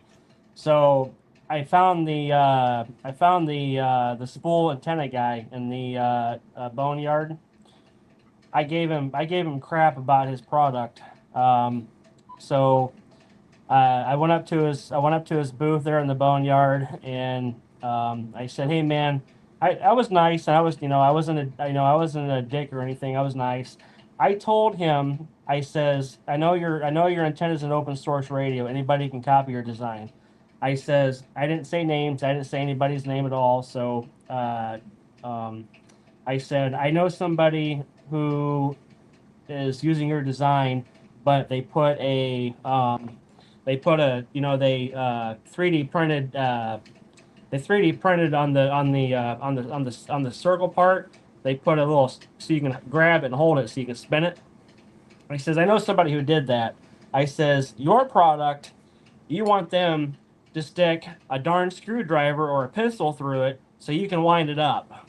I said, dude, I said, that is real crappy. I said, I don't like that.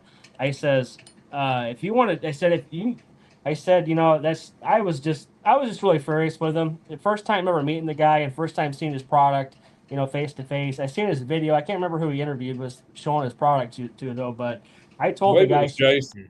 I told the guy, he says, the way you're selling your product, you want somebody to stick a screwdriver or a pencil into it to wind up the coax and everything like that. You know, I don't know, man. It was just I didn't care for it.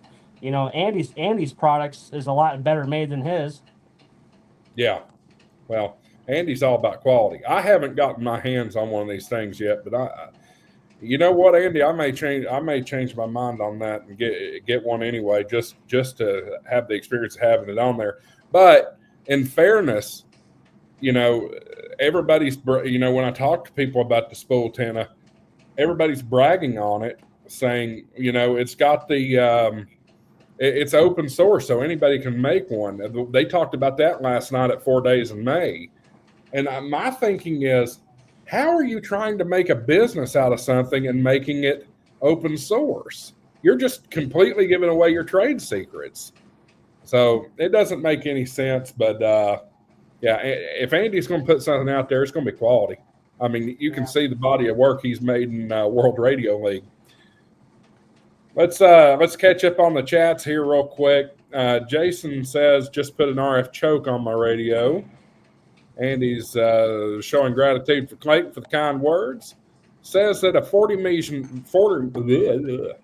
meter version is coming soon.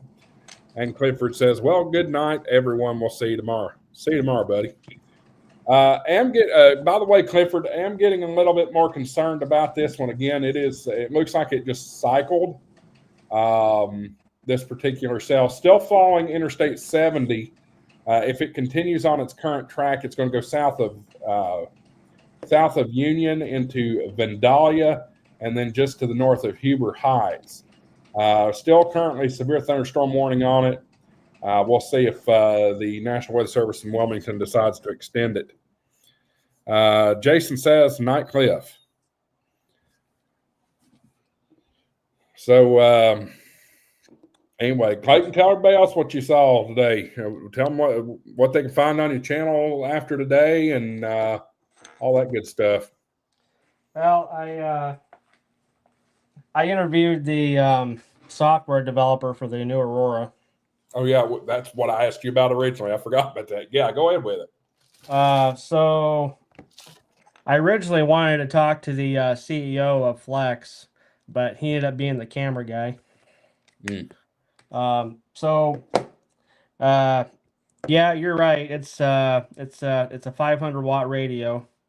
The radio has been in talks about coming into production the last 12 years. They were talking about this since 2018. So the whole point of this basically is to make HF better, from my understanding. You'll have to see the video. I'm probably gonna have to try to post it whenever I get a chance. I'm still waiting on CapCut to upload a video. So it's not gonna. Basically, the design of the Flex is to eliminate a power supply for a main radio. So they want to make this new Flex capable for DX expeditions. It's going to be 18 pounds. No, not 250 pounds. No, they wanted it to be 250 a Flex. Because hey, you were talking about changing your YouTube name. There you go. I know. I can't now because I got my business cards and I got my stickers, so I'm good now. Oh, yeah. Check this out, guys. Got the sticker right here. And he's done something cool. I didn't mean to interrupt you, Clayton, but I stuffed it away. His business cards double as QSL cards. They're really cool. Let me grab this weather update real quick. They have elected not to warn the storm further westward. Let me read the new statement here a little bit. Strong thunderstorm will impact portions of southwestern Champaign, southeastern Drake, northwestern Clark, northern Montgomery, and southern Miami counties through 11:30 p.m. At 10:45 p.m., strong thunderstorm is located near Inglewood, moving east at 45 miles per hour. Wind gust to 45 miles per hour and penny-sized hail. It's getting late. I can't read. Radar indicated this includes all the towns you see listed on your screen. I'm not going to read them all because I'll just stumble on all of them. And Interstate 70 between mile markers 19 and 59. Wow, that's a 40-mile stretch. And then Interstate 75 between mile markers 59 and 73. So keep a close eye on it, but that means we will not have any more severe thunderstorms at this time in the area. So anyway, as I was saying, his business card doubles as a QSL card. So really, really cool design there. And let's hit Andy real quick. At Clayton, at me. To be clear, I did not use any of Spultino's design, LOL.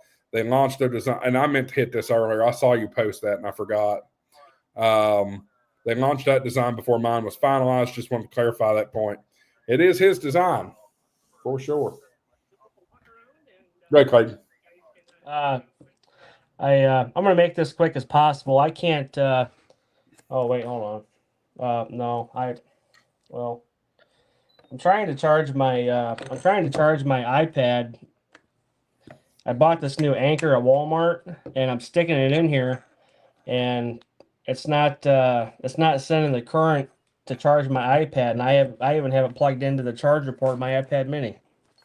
Is that the same Anchor that you were using to mine yesterday? This guy? Yep. Yeah, these are fantastic. I found it, by the way, I got clearly. It was in my Hold truck. Hold on. I got it. There we go. Okay, we're good now. Son of a bitch.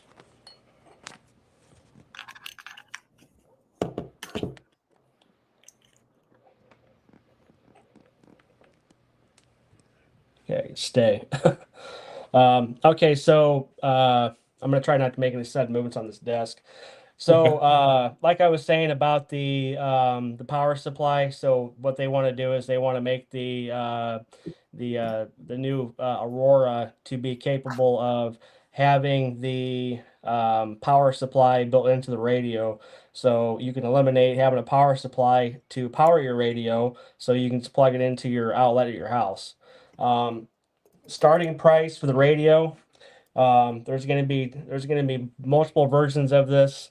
If you're familiar with the 6600s and the 6600Ms, the 8400s and the M model. So the differences between the M's and the non-M models is one is going to have the display screen on it, so you can actually have the knobs and the dials, and then the other one is just basically just going to be just a box, the radio itself, but you're going to hook it up to an external monitor so you can use it.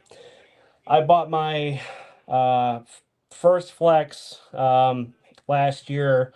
I got it around November, and I got the 8400. I didn't even know they were coming out with this new model, to be honest. So I ended up getting the package deal. So I ended up getting the Maestro and everything like that. So the price for the 8400s right now are going anywhere between new or anywhere between it's going to be in the 2000s. Actually, let me Google it really quick.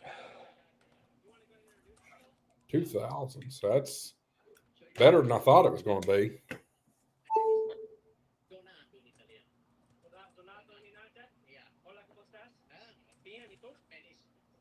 See.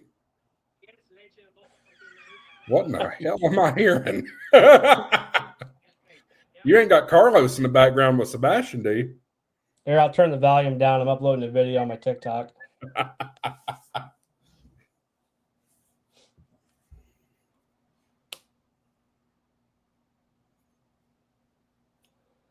Okay.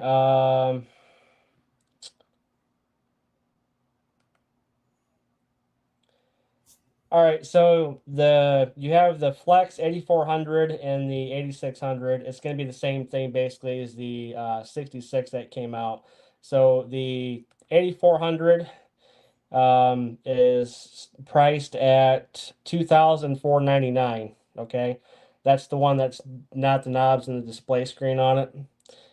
So if you want to get the one that has the display screen on it, so you can actually see the waterfall and the knobs.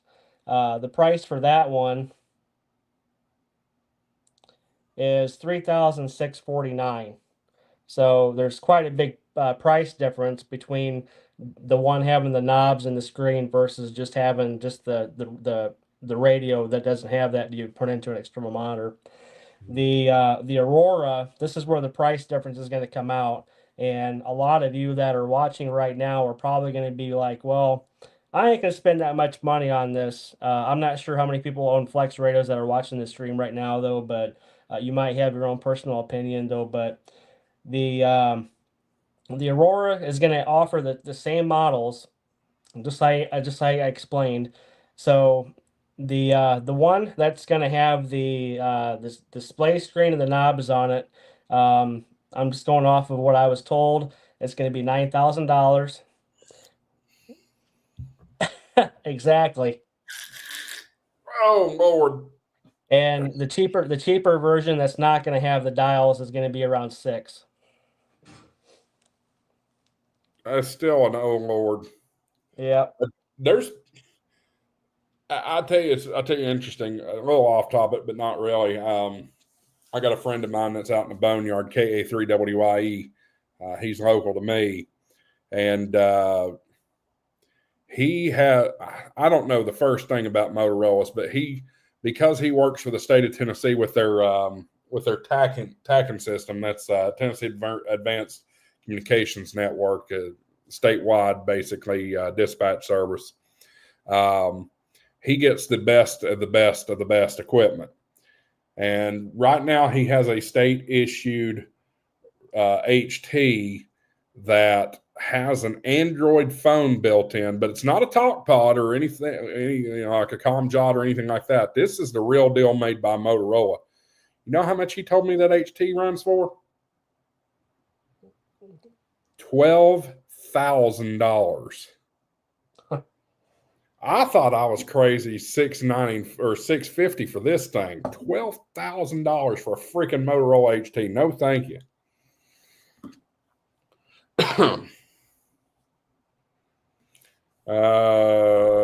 Jason says same price as the FTX1. Okay, so FTX1, we covered that today.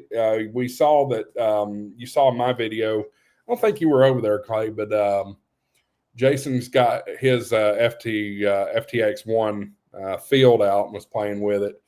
I think HRO sold out of those today, but my understanding is they had the field model of the FTX1 or whatever it is, FTX1 or FT1X, something like that. I can never keep it up. But it was $14.99, I believe, for the field. And the Optima, which includes a 100-watt amplifier and a tuner, for $18.99. So there's that. Food Bar Lieutenant Dan. I can't believe I actually made sense out of that. Food Bar and Lieutenant Dan. Tomorrow, 70% and breezy. Does that mean 70% off? Because I believe I may go broke if everything's 70% off over there. I hope you don't mean 70% chance of rain, because I have not seen that in the forecast. So hopefully not.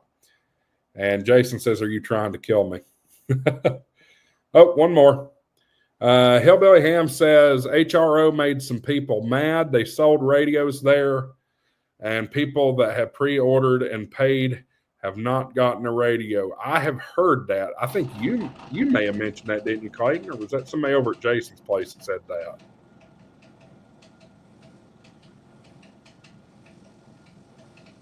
Did I lose you? No, I'm right here. Oh, okay. You look frozen. They were saying the same thing about this, Josh. The Z-Bit. Pull you up there and make you big. Hang on. There you go. So tell me about that. What is that? I heard some people talking about it. Okay, so let me show the box first. By the way, Yingling, not a sponsor. All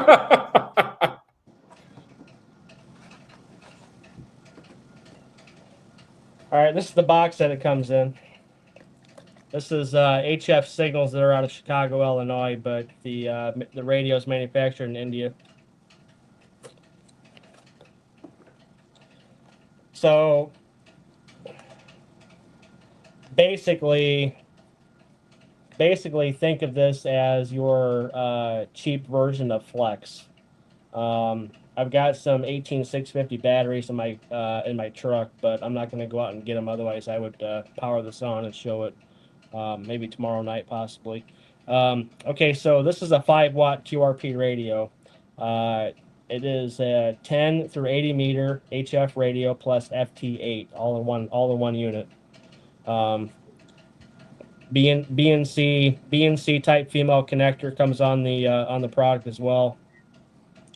I mean, I own their first original model, which is called the SBitX. I'm actually good friends with the developer who develops the software for this.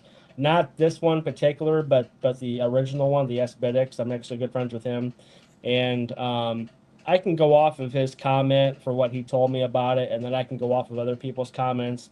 But for $159 Hamvention price for this year, this is what you're going to get. $159 all in one unit. Two 18650 lithium ion batteries. I actually found some in the boneyard, to be honest. I'm actually surprised that I did. I got seven of them for $5. You're going to have cat control, and then a USB and an HDMI port, so you could go into a computer or an external monitor. Basically designed for a QRP operation. This is only 5 watts. That's all it's going to do. The differences between this one and the first original SBitX is the SBitX is going to have different wattage for each band. So like 20 meters, for example, is only going to do like 20 watts on the SBitX. The SBitX on 40 watts might do a little bit more different wattage. So the SBitX, the original one, was designed to have different wattage for different bands. Exact same thing. This can also receive and decode CW. You can transmit CW on this. I am not a fan of the transmit portion of CW on the SBitXs because I tried it myself on the first original model.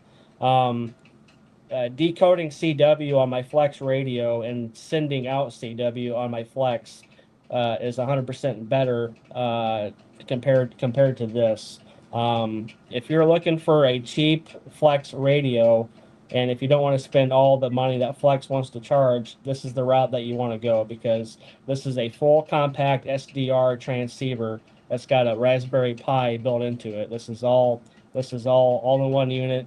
I only bought this because this is a toy to tinker with, and $159 is not going to burn a hole in my wallet. You know, there's other things I can look for at the Hamfest that I can buy better than this, but I'm friends with the developer who develops the software, so I wanted to buy it anyway. And it's something to take out to the POTA park because I enjoy doing POTA and I like QRP stuff. So it's just something to play with. The quality of this, I would say that the quality of this product, just from touching it and feeling it, it seems like they did a pretty good job on actually manufacturing this. Now, something that's interesting too about this ZBitX and also the SBitX, the original version of this, is that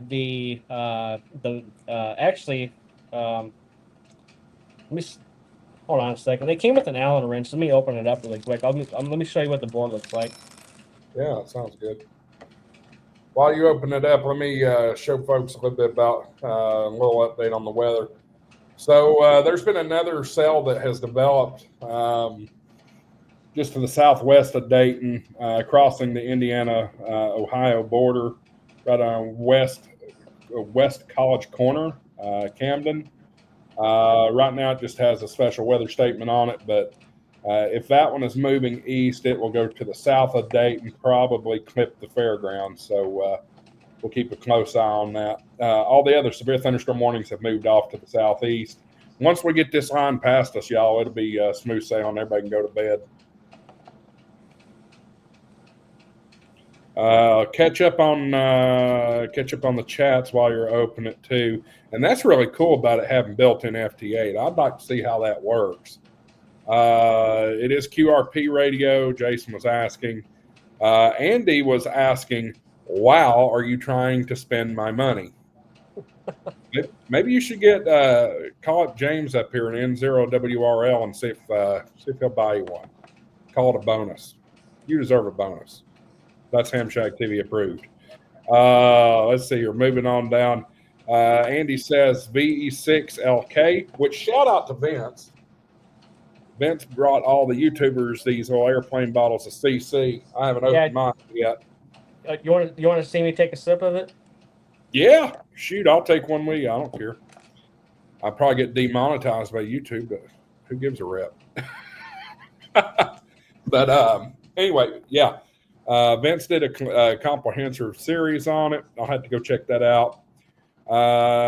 Jason says, can you hook it up to a power supply? Andy says, I think so. It's only Wow. 9 volt. Oh, wow. Yeah, it's, I don't drink whiskey, dude, but this is strong. Woo! Yep. There's got a smell of it here. There you go. This is CC straight from Canada, y'all. Don't know how he got it into the United States without a tariff on it, but nonetheless, bottoms up. 40% alcohol.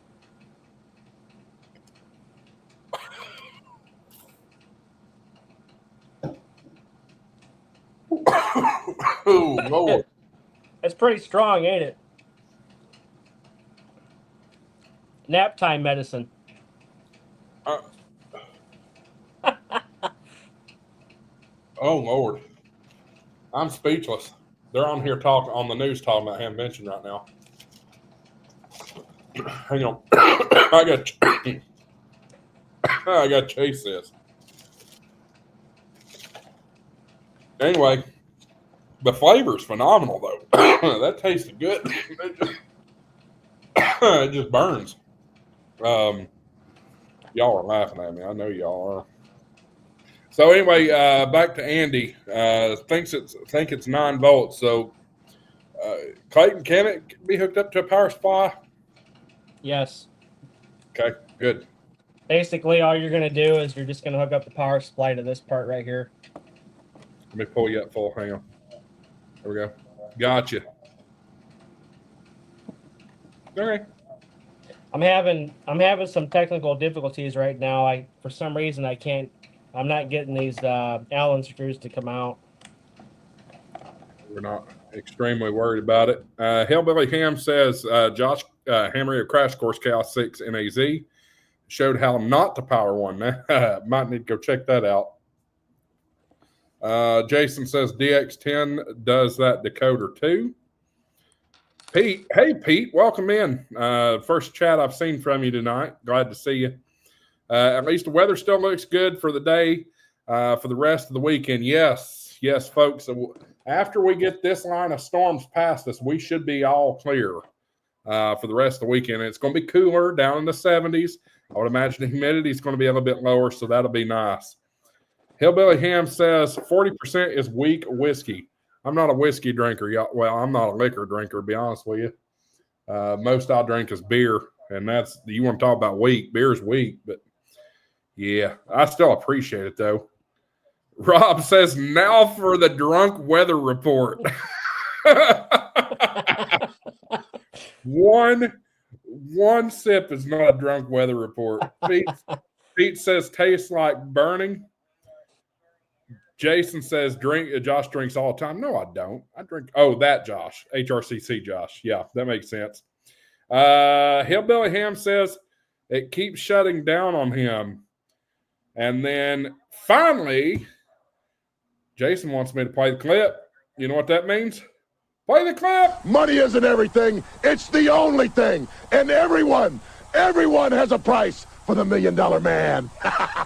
All right, let's. Thanks for the $2, Jason. He's giving me $2 super chats all night just to get me to play the clip. Oh, we appreciate that. Rob says 40% it might. And Jason says, hit my music, please.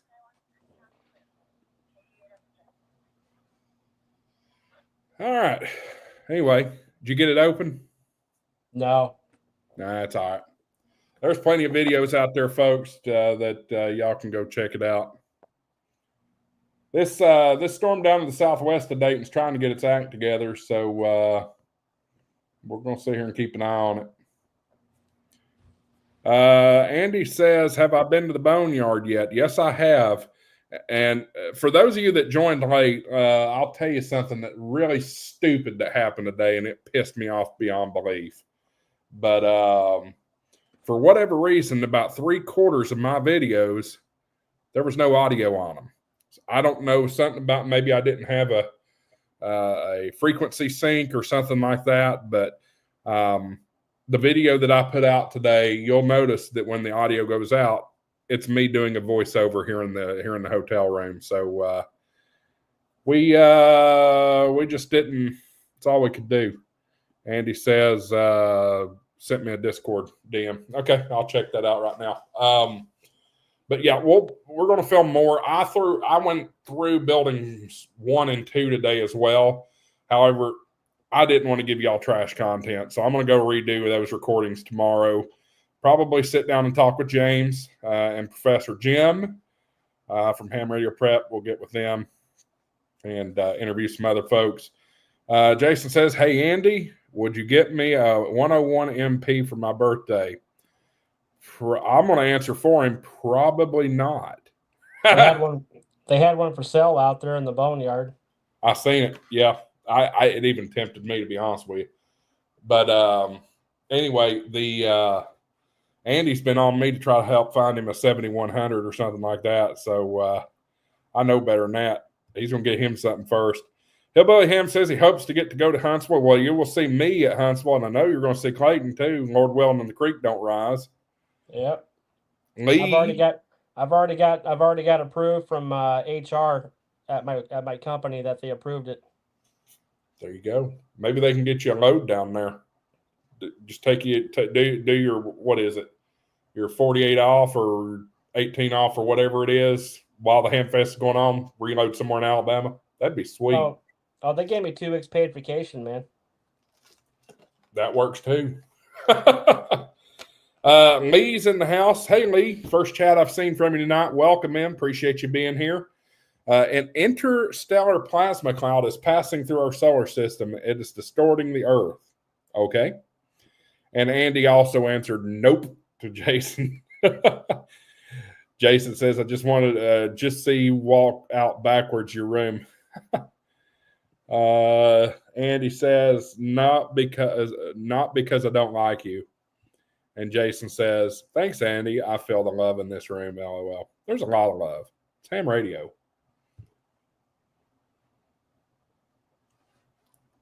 Anything else you pick up today, Clayton? Just that. I got that coffee cup from N0WRL. Stickers, some QSL cards. That's about it. Y'all, I have a backpack full of stickers. All these people. I don't know what I'm going to do with them. The computer I'm using is actually a work computer. And my other computer is at home, and my wife uses it. So I don't know if she uses it more than I do, to be honest with you. But as far as purchases for me, I will show you all my silly purchase. There you go. THD 75.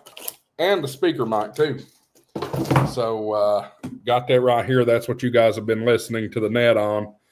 I'm debating on whether or not I want to keep the rubber duck or upgrade the antenna, but so far I'm pretty impressed. This we'll do a review video on it later. The only complaint I have about it, this is the first modern Kenwood radio I've had ever, and the concept of operating this radio is completely different from ICOM and Yaesu. So a little bit of getting used to. Other than that, I haven't bought anything.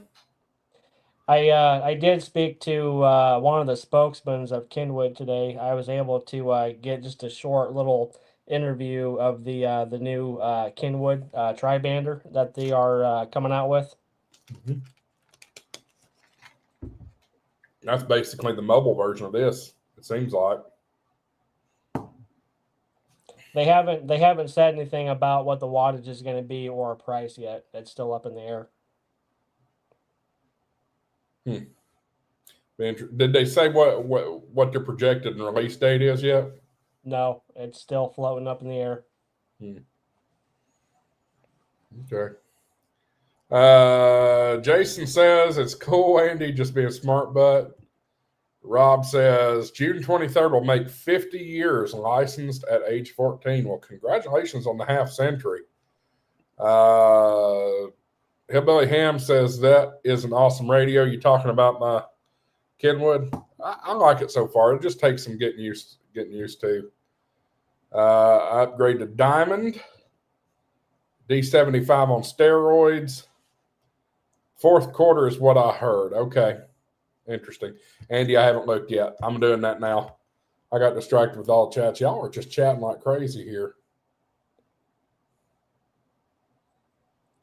Josh, how many people are in your live right now? Right now, we got 15. We fluctuated a couple of times. We've been up as high as 40, especially when the weather was getting kind of scary there for a little while. But we've trickled down. We're sitting there pretty comfortable. Yeah, Andy, let's do it. We're going to get Andy come on here with us. Give me a second. Invite guest.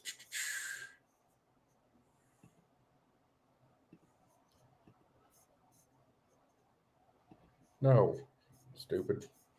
Computer's being dumb. Or rather, Discord is being dumb. Oops, wrong button. There you go, Andy.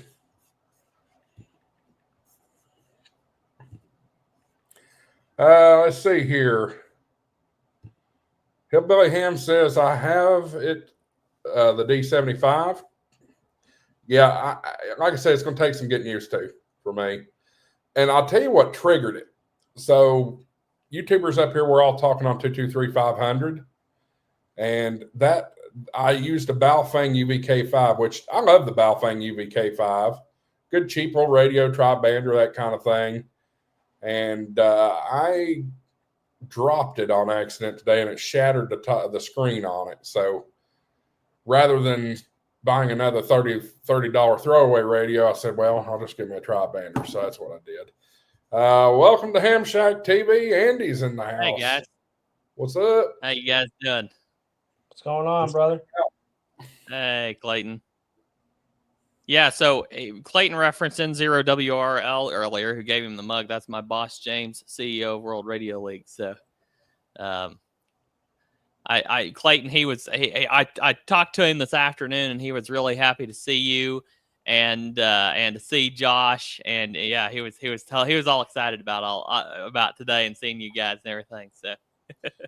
He actually came up when we got. Well, I got into town Thursday. Clayton got in Wednesday. And we actually went walking around and kind of live streamed everybody setting up, that kind of thing. We ran into James over there. He was excited. You could tell. Pouring sweat, but he was excited. I didn't get around to talk to him today. Just day one wore me out. Like I said, I got out of there about 1:30 and came back and started editing. Thank God I did, because I found that I had all those audio problems. But I'm getting over tomorrow, and we're going to sit down and chat for a minute. Real quick, I want to hit up Hillbilly Ham asking if we do have a Discord. We do have a Discord, and I'm glad you mentioned that, because it is one of the 3 requirements in order to get in the HF radio giveaway. One is subscribe to the YouTube channel, which I think most of you all already are. 2 is you have to join the Discord. So go to hamshacktv.com. In the middle of the page, you find a blue button that says join the Discord. Click it. It'll take you to the Discord, get you signed up. And the third and final thing is you have to sign up for the mailing list or the email list. Now, don't be afraid about that, because I do not sell your information, and I will not spam you. You'll get 1 email a week at the max from me. But you'll scroll down on Ham Shack TV towards the bottom of the page. You'll see a box that you can type in your email address next to my picture at Redondo Beach. So go check that out. Appreciate that there, Hillbilly Ham. And real quick, K68 is already in your Discord. Oh, just signed up in. Perfect. He just signed up to it. So perfect. Jason says, got a dumb question. Well, there is no dumb question unless it's coming from me. Got an alpha antenna, but can't get it to work. Can't get it to work in any I do. What do you guys suggest? Well, Alpha has several different models. What exactly is the problem? Is it an SWR problem? Give us some more details. And real quickly, I want to hit Andy. I don't want to hit you. That might hurt, but want to get to Andy here. We do have an update on the weather situation that does impact the Dayton metro area. Let me hit this real quick. So this is a special weather statement. A strong thunderstorm will impact portions of north central Butler, southeastern Preble, northwestern Greene, Montgomery counties through midnight.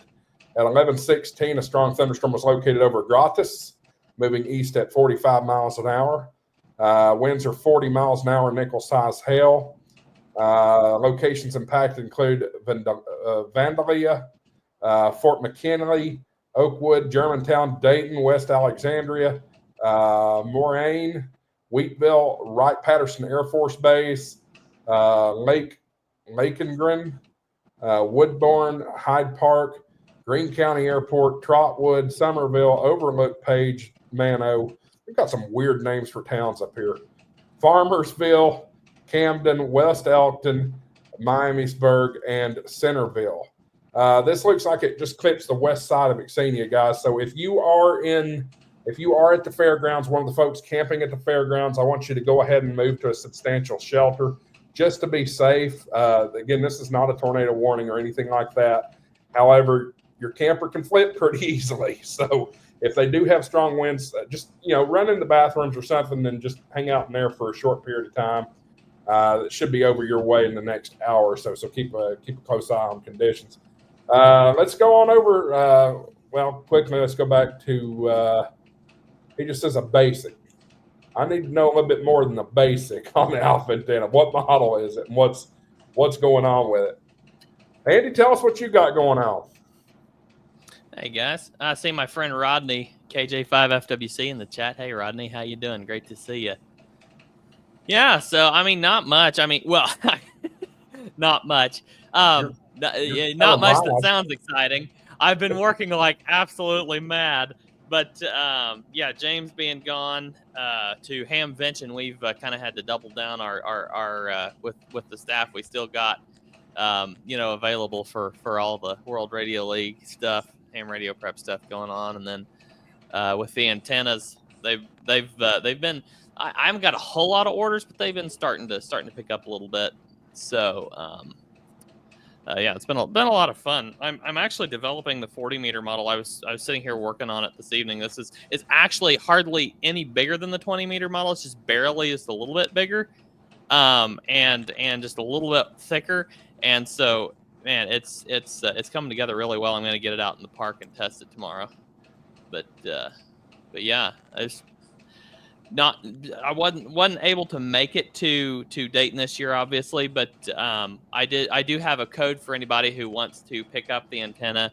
Not at Dayton is the code, all one word. You can get 15% off, and then if you sign up for my email list on my website n0apx.com, you can get a 10% off coupon for your first order there. The not at Dayton code expires at the end of the week, so you can use that.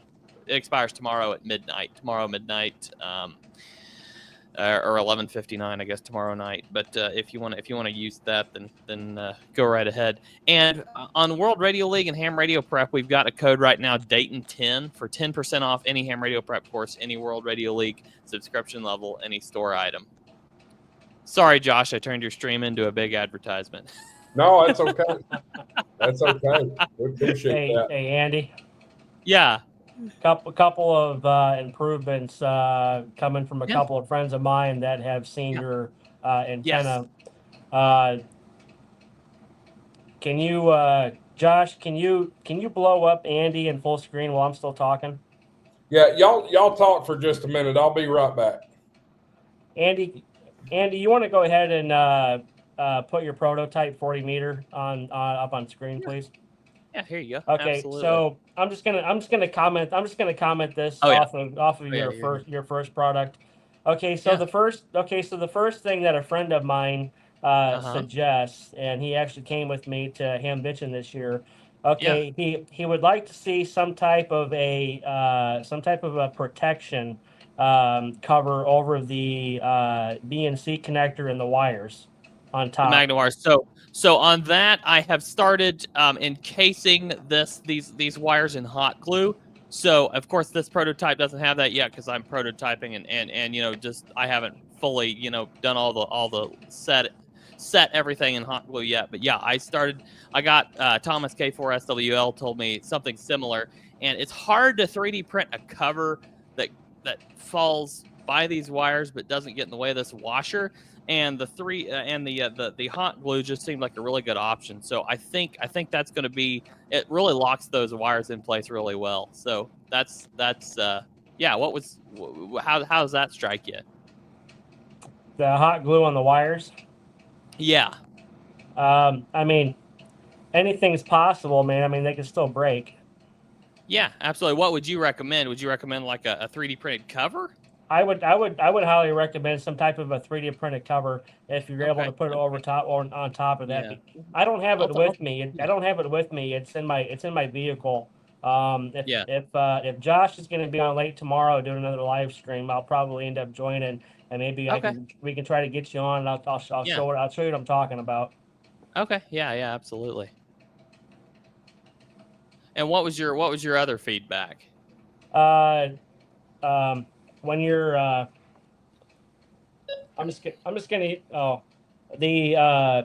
when you're winding it, maybe some type of another handle or something, so you're not actually grabbing the other side of the wheel. Okay, so like a handle on this side then. Yep. Okay, understood. Absolutely. So yeah, I think the handle on this side will potentially be a pretty easy solution. I've already tried a couple of 3D printed cover designs for this bracket, and they all just kind of were in the way when I printed them. So I'll think about it and look at it. For now, I just so you know, these are going to be those magnet wires all clear up almost all the way up to the BNC connector is going to be encased in hot glue, which really locks it in place. I was surprised at how well it did.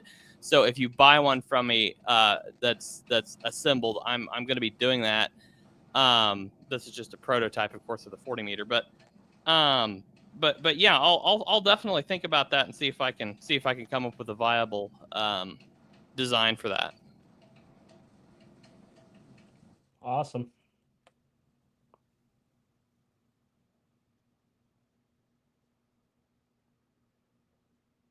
Josh, you're muted. Yep, I'm guilty of that sometimes. Y'all been sitting here chatting about that antenna, which I think I'm gonna have to take you up on that and get one of them, Andy. We'll see, but still trying to screw around with this Kenwood, trying to learn it. It's like learning a foreign language. Yeah. Have any of y'all heard of Forrest KI7 QCF on YouTube? He does a lot of Morse code content. He's here. I know I've seen him. I think I've seen him around. Like he's got a anyway, he just launched the NLHI newly licensed hams initiative, which is really neat. He's getting a lot of companies to join in, and they're offering like 25% off their products if somebody is was licensed within the last 30 days. So it's really a neat program. I just signed up to participate in that. So yeah, if you are a new ham, like within the past 30 days, ping me and just shoot me an email or something, and I'll definitely get you a one-use coupon code for a 25% discount. But yeah, check him out. He's got some really great stuff in that newly licensed hams initiative. He's got a lot of vendors. It's really neat. It's a really neat program. That's awesome. That's awesome. Shoot, I totally lost my train of thought. There's something I was going to say. I already forgot. Sorry about that. It's all good. I remember what it was. Back to Jason here. Maybe I missed it, but have we determined what the problem is with that antenna yet? Said it's a vertical MFJ, military MCOM basic. So what again, what's going on with it? I'm assuming it's probably an SWR issue. Can't imagine what else it might be. So Jason, if you're still here, let me know tell me what the problem is. Just bad reception, SWR. You can always tell I worked in radio, can't you? Because of the way I say my W's.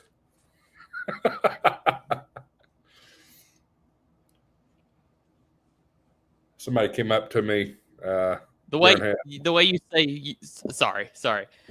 You're good. Go ahead. I'm gonna say the way you say your W gets stuck in my head, and I say it the same way when I quote when I'm reciting when I like tell somebody your call sign. I'm like, say A4WX. W.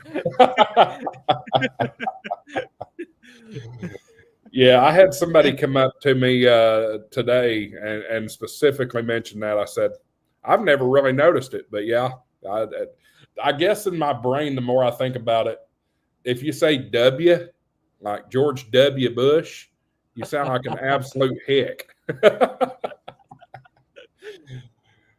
Anyway, Jason says yes. So if it's an SWR issue, it could be a number of things. It could be how the antenna's cut. It could be an RF leak in your coax. It could be a coupler problem. There's so many elements that could be the issue. If it's a reception issue, could be the same things as well. So really depending on the whatever the situation is with the antenna, kind of hard to say just through chat. But hey, we've got an antenna expert here. What do you think, Andy? What kind of in the dark here with it, I guess. Yeah, I was trying to catch up on the. No one can use me. Can hear me when I use infed. SWR is flat. That can happen. Basically turning your antenna into a dummy load. But yeah, I don't know without kind of getting some more details or kind of hands-on information. I couldn't really give a for sure diagnosis. I don't know. I really don't know anything about the that particular brand. So I've never used one of their antennas before. So Jason, have you hooked up your antenna to an analyzer by chance? definitely be a good step.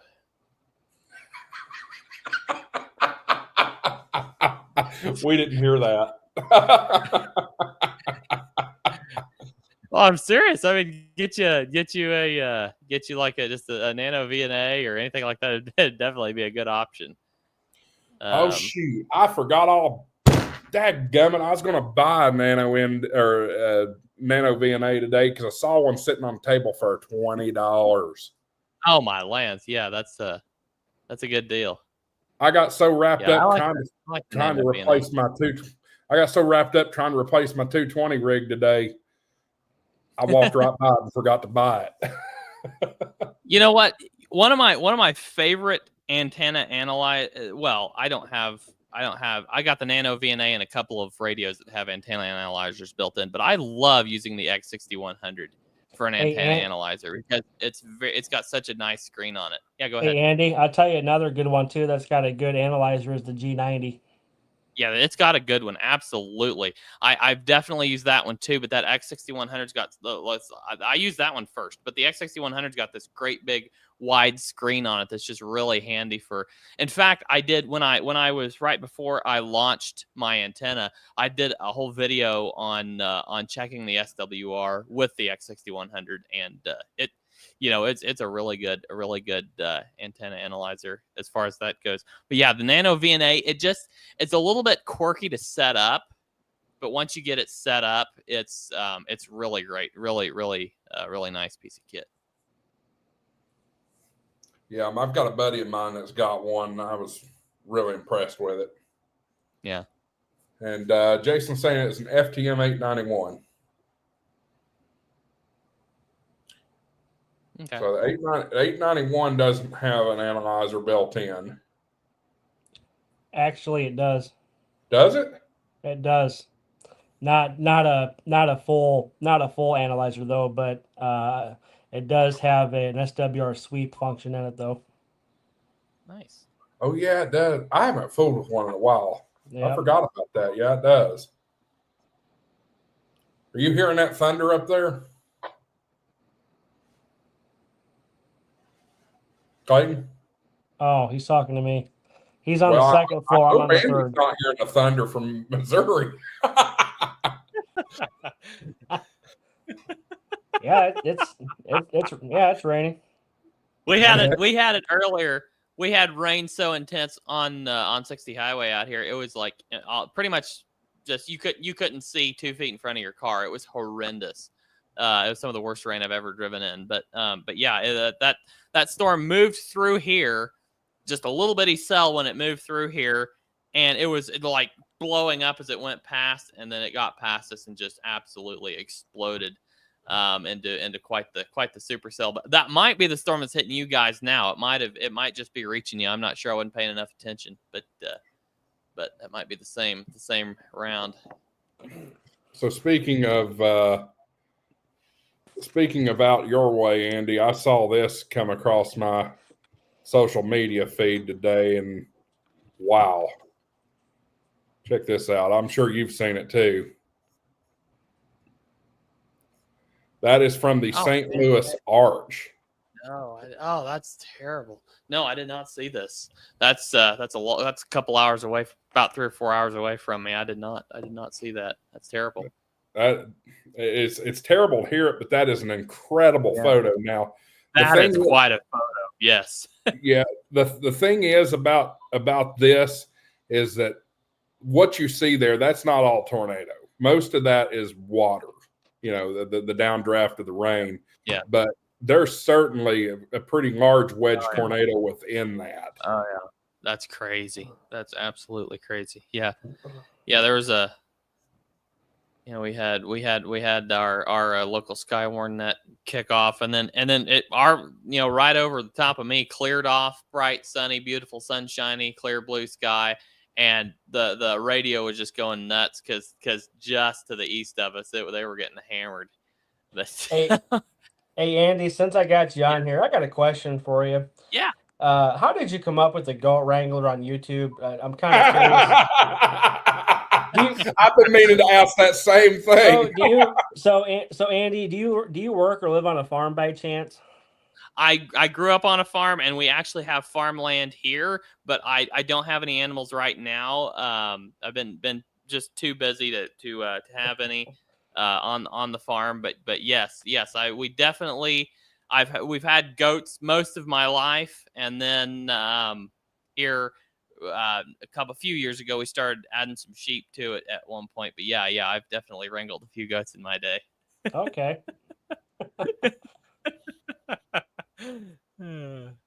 That'd be a really cool YouTube video to put on your channel. Show us wrangling a goat. Yeah. I might know more about wrangling goats than I do about building antennas, to be real honest with you.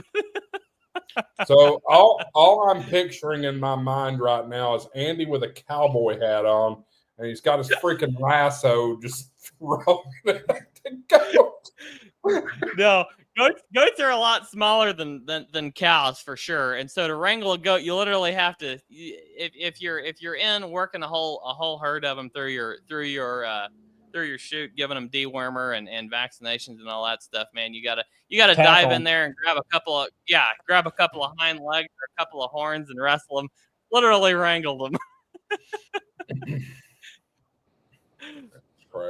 That's crazy. I'm kind of liking this, guys. We might need to do this more often. I do want to note there's been a new special weather statement issued pretty close to Xenia, not quite in Xenia, but I want to cover it real quick. Strong thunderstorm will impact portions of northern Greene County, southern Clark County, eastern Montgomery County, and central Madison County through 12:15 a.m. At 11:33, strong thunderstorm was over Fairborn, which is where Clayton and I are, and moving east at 60 miles per hour, 40 mile per hour in nickel-size hail. All the areas are impacted are there on your screen. I'll leave them there. I'm not going to read them because I will trip over them. Interstate 70 in Ohio between mile markers 40 and 86. So if you are north of the fairgrounds, be ready for that one to impact you. And again, like I said, if you are here camping, you might want to take shelter in a substantial building, bathroom, gas station, something, just to be on the safe side. I hate to keep buzzkilling with stupid weather bulletins, but trying to keep an eye out for everybody's safety up here. There's I heard on the news earlier they're estimating 30 to 35,000 are here for this. And Wow, that's think crazy. think about the economic impact, because they also brought this up on the news earlier. They said on average, Hamvention last year was 35,000. But they said on average, Hamvention brings over $3 million into the economy here in Greene County and Dayton and all around. That's insane. I didn't know ham radio operators had $3 million. Well, they don't until they get in front of a whole bunch of booths full of radios. Oh man. Speaking of Hamfests, just in case anybody's interested, the Springfield, the Southwest Missouri Amateur Radio Club is holding the Smart Hamfest in Springfield, Missouri, on Saturday, June 7th, and I will be there representing Ham Radio Prep and World Radio League and N0 APX antennas. We've got a couple tables there, so if you want to see us in Springfield, be sure and stop by. It's actually kind of funny. It's a fairly small ham fest, but the Moore Expo, the Overlanding Off-Roading Expo, brought a whole lot more hams to town than the ham fest ever has. I met, I ran into Jason from Ham Radio 2.0, Tank Radio, Freddie Mac, a whole bunch of those guys I met at Moore Expo just a couple weeks ago. But I'm sure probably not very many, if any, of those guys will show up to the Smart Ham Fest. But yeah, K6GAE, Dave will be there with the Nixa Amateur Radio Club, I'm sure. Yeah, he says he's going to have a table there. So, if you want to meet us, guys, come down to Springfield on June 7th for the Smart Ham Fest. We'll see when we renegotiate the Hamfest tour if we can happen next year. I'm gonna have to talk to James. I mean, I want you to have KH1 money in there for your giveaway. No, I'm kidding.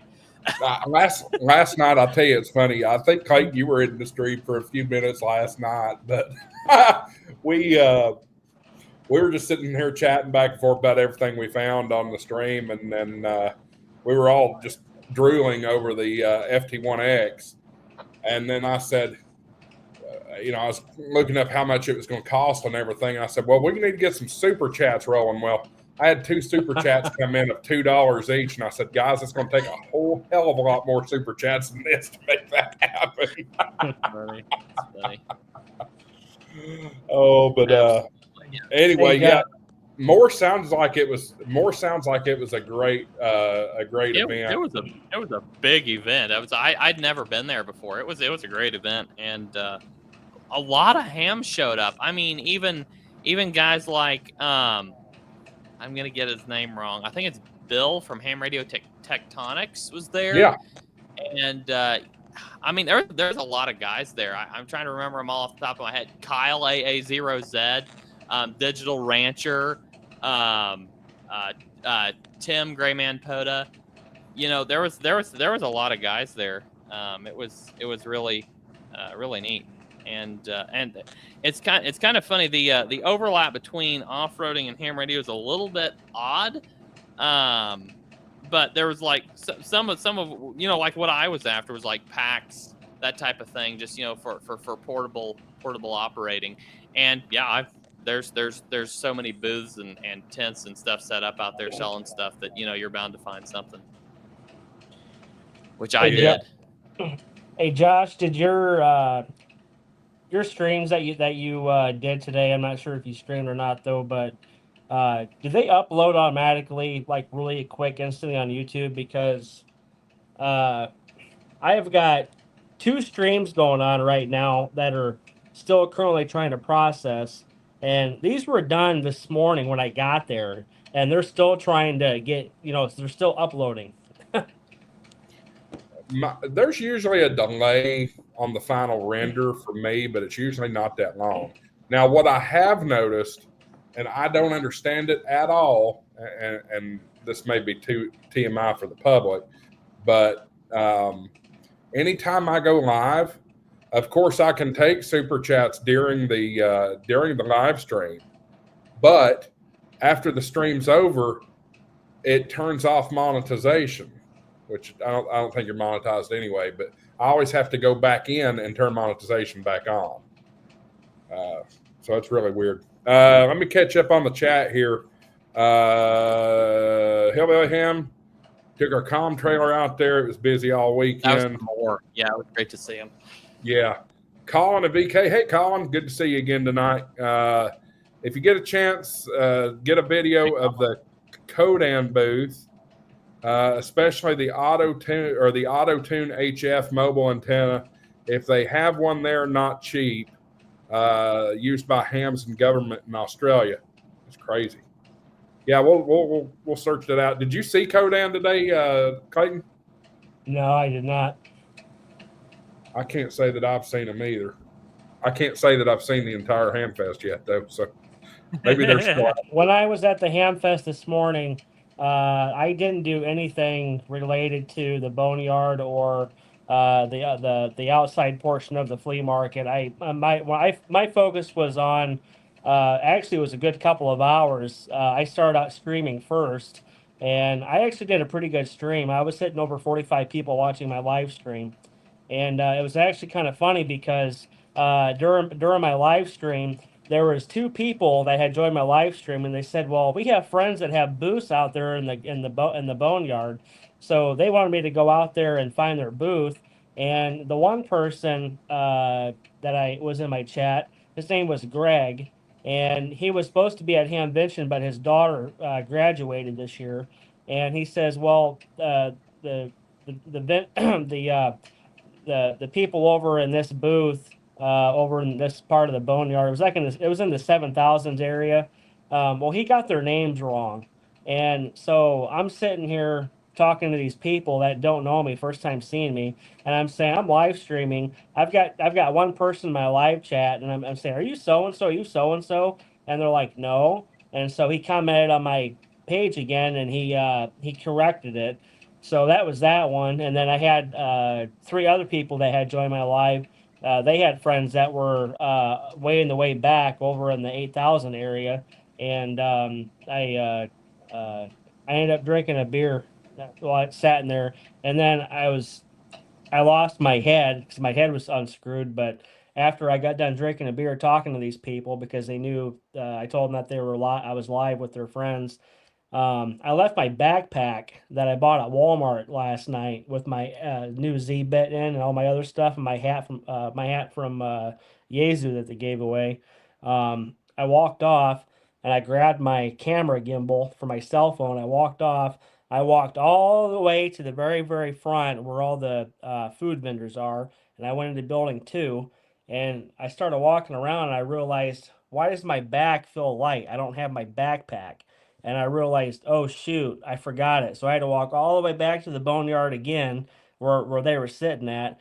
And God must have been watching over my back. My backpack was still sitting there in the same spot, untouched. I said, "Hey guys, I'm back. I'm so sorry though, but I forgot my backpack." So I grabbed it, and then I walked all the way back up to the vendor area again, and then I started recording.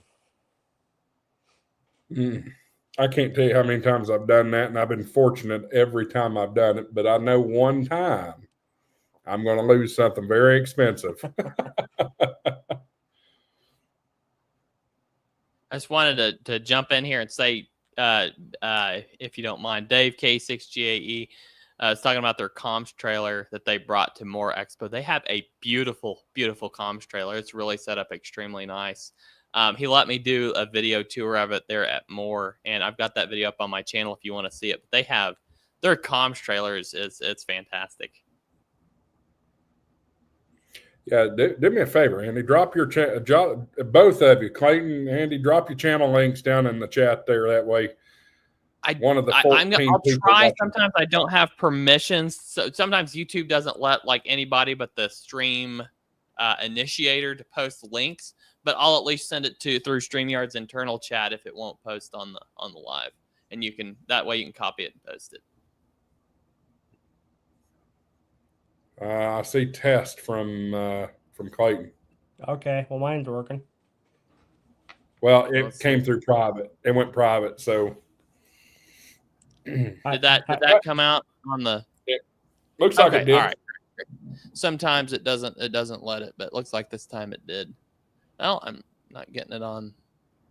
I've got the YouTube side of the stream pulled up here, and I don't see it in the chat yet. I'm not sure if it came through or not. I don't think it did. Josh, did that one come through? It's in private. Okay. Oh, Okay. how do I unchange it to unprivate? There's a tab right at the top of the private. There's 2 tabs: private chat and comments. And you can just switch over to the comments.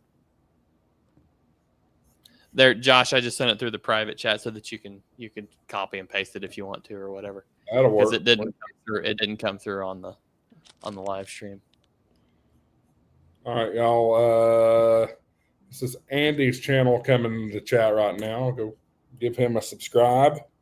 We got to get these guys to 1,000 subscribers and 4,000 watch I'm hours. nowhere near. I'm like 35 or something. We can do better than that. I don't see Dave anything. says I don't have a wrench. I don't see anything for private, and I even went through the settings. Oh, wait, hold on a second. Maybe I found it. Oh, Well, you really went private. You're dark. Oh, it's a full sensor bar all over his camera. Here, am I back now? I'll grab a link for your channel and shoot it through the private chat to Josh if you want me to. That'll work. Yeah, if you would, please. Yeah, absolutely. Hillbilly Ham says, "Don't feel bad, Andy. I only have 62 subs." Y'all, y'all are making me feel bad because I don't know how I did it. I mean, we've only been going since Huntsville last year, and we're approaching 7,600 subs. I don't know how I've done it. I'll tell you how Josh ended up getting 10,000, almost getting closer to where he's at. I had a conversation with Josh about this today. I think it was today. But so originally what happened is Josh said that he was doing very small little private YouTube stuff and he wasn't focusing on trying to get big or anything. So what happened I was doing a video tour of a ham fest up around Cedar Rapids, Iowa, and I posted it. And Josh supposedly had come across it, and we made contact with each other. And I told him that I was going to be in Huntsville, and he's going to be there. And then all of a sudden, we hooked up over at Huntsville, and then he started. Whoa! We didn't hook up.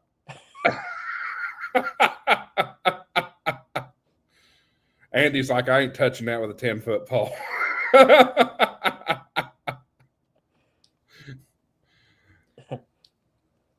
I was looking here at what one of the crazy things that how long has your channel been going, Josh? I think A 2 year? weeks before, not quite a year. It was 2 weeks before Huntsville that I launched last year. Yeah. That guy I was talking about earlier, Forrest KI7 QCF.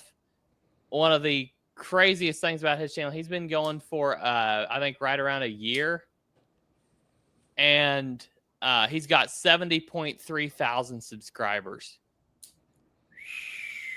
He makes some YouTube shorts about CW, and some of them just like insane amount of views, just like millions of views on just these quick CW shorts. I don't understand how he pulled it off, but yeah, he got 70. He's got over 70,000. It's insane. You want me to throw a link for his channel in here? Sure. Okay. Guys, I'm watching something here that caught my attention. Folks in Xenia at the fairgrounds, I want you to have a really close eye on this storm that's approaching. You can see this little hook down here below Kettering, right around Centerville and Kettering. Xenia is right here. I'm drawing on the map. We got to watch that closely, guys. It's very broad rotation, but there's certainly rotation there, and it's dead set on Xenia, it looks like. I said it wrong. Somebody jumped my crap earlier about calling it Xenia. It's Xenia. Just like Warrior Princess. Right. So yeah, we'll have to keep a real close eye on. Maybe you shouldn't use terms like dead set. That kind of makes me a little nervous. Josh, you're the expert in this weather stuff because don't you do Skywarn? Yeah, I'm the assistant coordinator for Skywarn in Knoxville. Not to mention, I've been following this crap since I was 4 years old. Have you ever chased a live tornado? No, I want to. I got to get out to Oklahoma sometime to do that. Can't do that where I'm from. Too many hills. Here in Missouri, right in we're pretty much in Tornado Alley, but we've never really had one. We've had them come pretty close, but we've never had them come over the top of us before. But yeah, we've had a lot of them in the area. We had one. We live really close, about 20 minutes from a really major Amish community. And there was a tornado just a few weeks ago. I mean, ripped right through the middle of their community, destroyed all kinds of property. Nobody was hurt. There was, of course, they don't have any indoor, plumbing or anything like that. And there was a couple of Amish girls that went out to their outhouse, and they didn't know the tornado was coming. That tornado came through. All that was left of the whole place, barns, houses, everything. All that was left was 3 walls of the outhouse, and they were fine. They walked out of there just fine. But there was a lot of damage. It was crazy. Now you're Southwest Missouri, right? Yeah, absolutely. How far are you from Joplin? From Joplin, I'm about an hour and 30, 40 minutes. I remember about 15 years ago they had that really big one come through Joplin. That was, yeah. In fact, I wasn't old enough to be fully aware of what was all going on the radio and everything. I wasn't paying that close of attention, but my dad and brother were listening to the scanner course tuned to the Skywarn frequency, and it was insane because that thing went through there, and all of a sudden somebody who you could tell they didn't really know what they were doing, they hopped on the radio and they were like, is this thing working? They was like, they found some equipment in the hospital that got blown. The hospital was pretty much blown, most of it blown away. It was like horrendously damaged, and they got on there and started calling in help from that hospital. And they said there were literally doctors that were hams were setting up with doctors, and the doctors were saying they needed, they were trying to treat everybody they had in that hospital that just got destroyed. So they were hollering at doctors at the other hospital saying, we need this much of this medication and this much of this. And there was, all the main infrastructure was completely taken out. So no phones, nothing. They literally were relying on the local, the local hams and repeater systems to get the medication they needed and the care that they needed to all those people. It was crazy. But anyway. Y'all, I'm getting more concerned about this. This thing's wrapping up pretty bad. Nasty. And I don't like that wind field view. That does not look good. It is trying its best to wrap up. And it's got a bullseye on Xenia right now. I'm texting Ham Radio 2.0. He's camped at the fairgrounds. So man. Do you have a loop on that where you can see kind of where that thing's tracking? Yeah. Are you guys over there? Are you in Central Time or Eastern? We're Eastern Time. The whole state of Ohio is Eastern Time. Hey, Josh, I just looked out the window. The wind's picking up pretty good. Yeah, we're on the backside of it, but see that, Andy? It's going straight for Xenia. Nasty. It looks like maybe the worst of it is slightly to the south of Xenia, which is good. But no, there's a northern edge of that thing's wrapping up too. That does not look good. There's a little bit of a southern hook kind of forming and a little bit of a bow line up toward the north. That does not look good. Oh man, that looks nasty. Yeah, this ain't good at all. I texted 2.0. He was, you know what? I'm going to call him. He went into away mode just as soon as I texted him. I'm gonna call him. Y'all talk for a minute. I'll be right back. While you're calling him, I just want to shout out Jason Lockwood in the chat. Honestly, you can around here. I don't know how it's set up in your area, but around here, they want you to take the Skywarn courses and everything. But if you know enough about weather to be knowledgeable about what's going on, they'll let you on the repeater into the Skywarn nets, and you can get on and start. They definitely want you to be knowledgeable about what you're talking about. But they'll let you get on the Skywarn nets. If you've got some reports of some severe stuff or some damage or whatever, they'll let you get on and explain what's going. Give your reports and check into the net and everything. So, Andy, are you part of Skywarn where you live at? What's that? Are you part of Skywarn where you live at? I participate in lots of the Skywarn nets. Absolutely. Yeah. I would find out who your local Skywarn coordinator is and just ask them if you need any special certification to join the nets, or if they'll just let you on. If you know what you're talking about, they lots of times just let you on.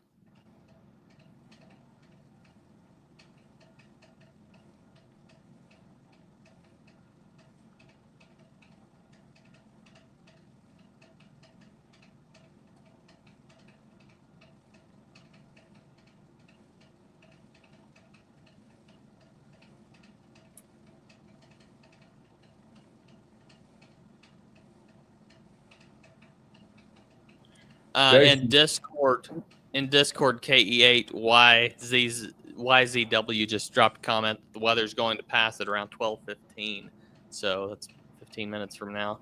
Timing looks about right. Yep. I did not get it. The bottom edge, Josh. Look at the bottom edge of that thing. That thing's wrapping around like crazy. Yeah, it's not good. Good. Right at Xenia, just to the south of it, maybe. But that does not look good. Jason didn't answer. I'm going to try him in another spot. Where are you guys at? Where's your hotel at? I don't want to say what hotel we're at, but we are. I just wonder what town you're in. If you're in Xenia, we're in Fairborn. Okay, I guess I don't know where that is from Xenia. So, if you see Wright-Patterson Air Force Base on the map, there, we're just a little bit south of that. Oh, so it's already past you then. It's just headed at Xenia. Okay, yeah. Okay, I got you. Okay. Where are you, Jason? Jason, there he is. I got his cell phone number. I'm just going to call him direct. Don't blame you.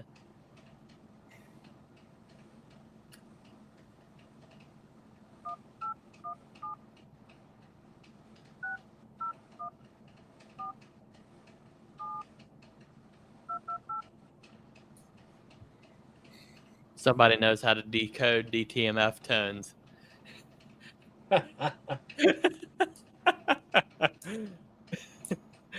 Man, Josh must be a lucky guy to have 2.0's phone number. That's what I'm saying. We can all have it if we can decode those DTMF tones right there. It's funny. Oh, looks like you got him. That's good. Man, that looks nasty. It might be breaking apart. It might. Well, it's hard to say. No, it's wrapping up tighter. Ooh, that looks ugly. He said he'll check it out. Thanks. I wouldn't want to be him right now. Just saying. No, Lord, no. And he's got two tents down there. I mean, he's not camping in the tents, but the pop-up tents that are about shade. He's those are not going to be there in the morning if they've not taken them down already. Yeah, those poor people. Those poor people who are set up out in the flea market and that area out there, boneyard area. That can't be good for them. Yeah. So, guys, I do want to reiterate, we are watching a rotating thunderstorm approaching the Xenia Fairgrounds. It is not tornado warned, and it's not even severe thunderstorm warned.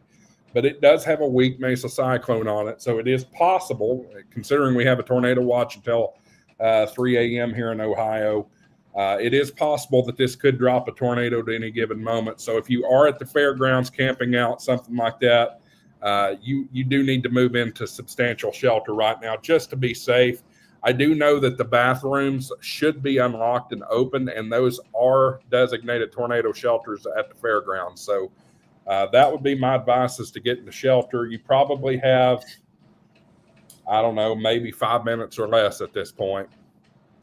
That wind field, Josh, look at that wind field. That's crazy. Poda Power's in the house. Yeah. Don and Julie, howdy. I got to meet Vaughn for the first time today. Fantastic. Great. Shoot, we were supposed to do a POTA activation tonight. Oops. I think I saw them. They were out there doing a POTA, but with a bunch of people. Yeah, I saw Vaughn at the Icon exhibit there. They're all good in Dayton. Drove from Xenia about 30 minutes ago. Wasn't bad. Yeah, it depends on where you were through where you went through it. This actually, the last scan. Thanks a lot, Vaughn and Julie. This last scan, I'm less concerned. It's weakening. Yeah, it looks like it's falling apart. That's good. That's good. Wonder if it spawned anything up before it fell apart. If there's any if there's any like visible rotation from the ground or not. I mean, it was hooked up. There's no question about it. It was hooked up big time over Centerville and coming up around Bellbrook. Yeah, looked absolutely nasty. Yeah, guys, that's going to be extremely fun trying to slog through the boneyard tomorrow. Well, the good thing is it hasn't poured. Good Lord, look at that coalition coefficient. I mean, it is dumping. Oh, ouch. Dumping there. Reason I pulled like up the boneyard's going to be a bog by tomorrow, a swamp. I'm just looking to see if perhaps there was a correlation coefficient lowering or a anomaly somewhere back here when it was hooked up.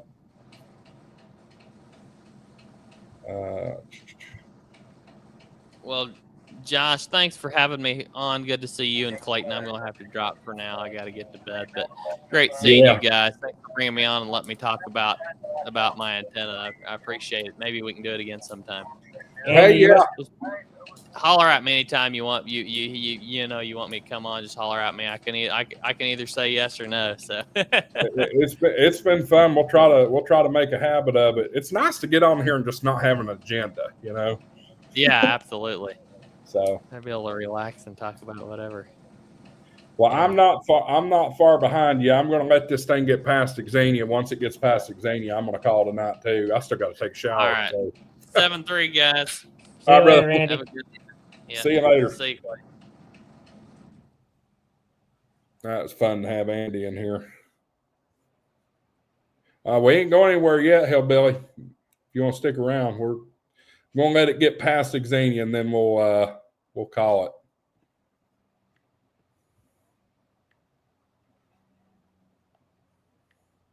So what's your plan tomorrow?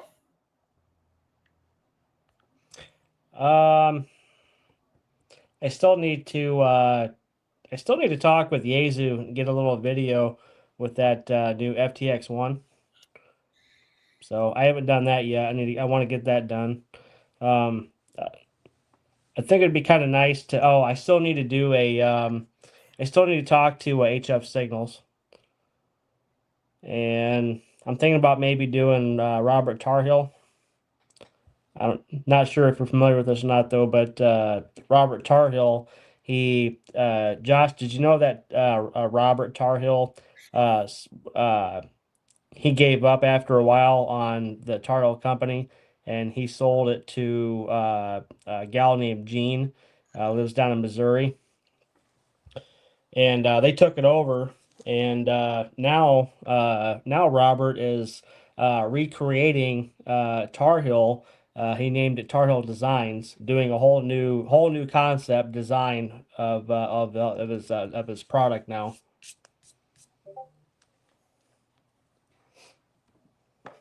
Yeah, I've been watching them with great interest recently, and you and I've talked about it off air. I want one.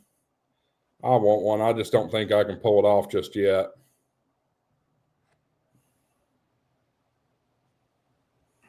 Hey, everybody.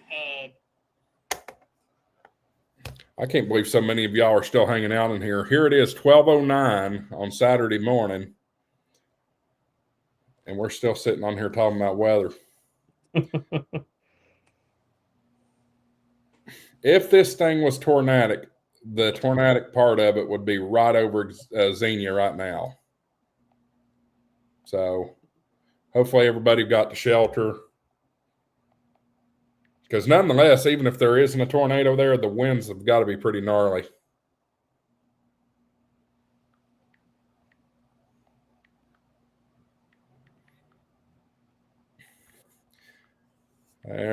Hillbilly says, guys, catch you later. I'm going to call tonight. We're not far behind you. Appreciate you being in tonight. Go back to Rob here. Back typical California power went out for 30 minutes. Clear skies at 75. Yeah. Don't see a debris signature. I don't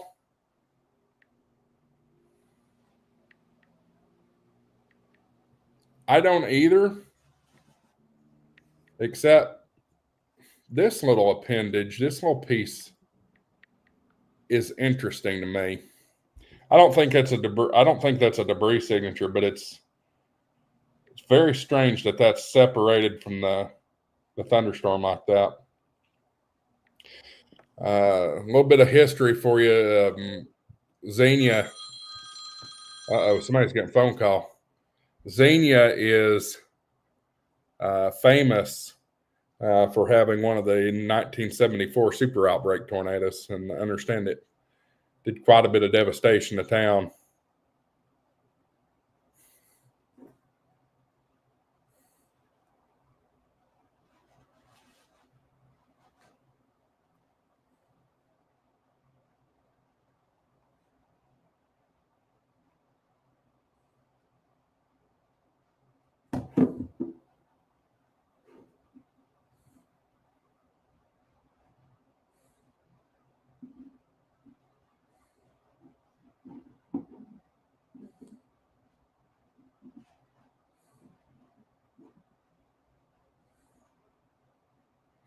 Clayton's gone. I think he's calling it a night. I'm going to stay here for another couple of minutes and just make sure that we're all good.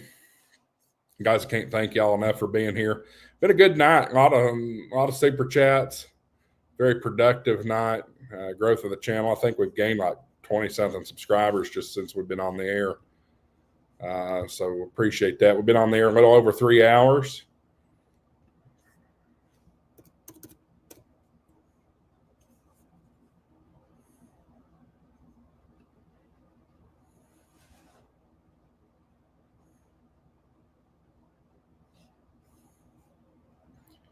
Not hearing any chatter out of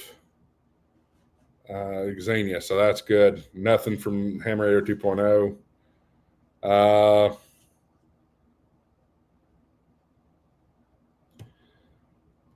Yeah, by windy website, only the very bottom of the storm hit. Okay, so with thunderstorms, I don't know how they operate in the southern hemisphere. But typically, if you have a tornado, it's going to be on the southwest quadrant of the thunderstorm, if there was a tornado there. So all this up in here is going to be hail and maybe some wind and heavy rain. But if there was to be a tornado, it would be on the southwest corner of the storm. And I don't think we've had anything there. Certainly some conflicting winds here. Definitely have an inflow notch here and an outflow notch here. And you've got more outflow this way and inflow here. So definitely got a lot of conflict of wind, but it's very, very broad, clearly. Jason, yes, I did get a hold of Jason. He's looking into it. So anyway, I don't know if they had made it back to the campsite yet or not. I understand that they were going to see Spurious Emissions at the Hope Hotel tonight. I did not make that. I was planning on going over there, but I got wind, or I know that this was going on. And I found it more important to get on the air and hopefully share some weather bulletins here. Keep some folks safe. Guys, this storm is broadening out. My concern level is back to pretty much nothing on it. Let's just take a broader look here. Tornado watch has been canceled off to the west. However, look here. There's another line that has formed. They've canceled the tornado watch off to the west, but we still have this new line that has formed. I'm not going to stay up for that, guys, because I'm going to be worthless for Hamvention tomorrow. I'll have my weather alerts on, and we will we'll keep an eye on it. And if I do need to get back on, I'll get back on. But, guys, y'all have been great support. I appreciate everybody coming in and hanging out tonight. Appreciate having a special guest, Clayton, on with us, and also Andy. Y'all go check out their channels. We really appreciate those guys. They're good guys. And I guess we'll get ready to call it a night. More content coming from Dayton Hamvention tomorrow. We're looking forward to going around and checking out everything else and seeing what else we can find to bring you more content from Dayton. Hi, George. Right there, the executive producer of This Week in Amateur Radio. Good to see you, George. Glad you're on here. Just in time to wrap it up. So y'all go check out This Week in Amateur Radio podcast, and I'm also an anchor for, in addition to Hamjack TV. So go check all that out. Guys, we'll see you tomorrow for more content. 73s, everybody. AA4 WX. WSDB 693.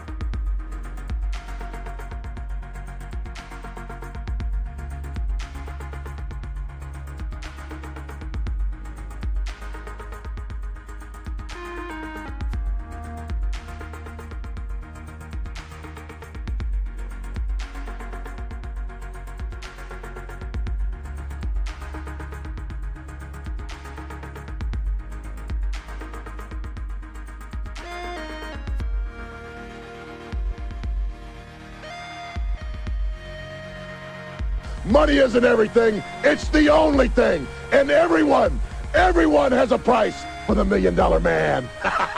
All right, let's. Good night, guys. 73.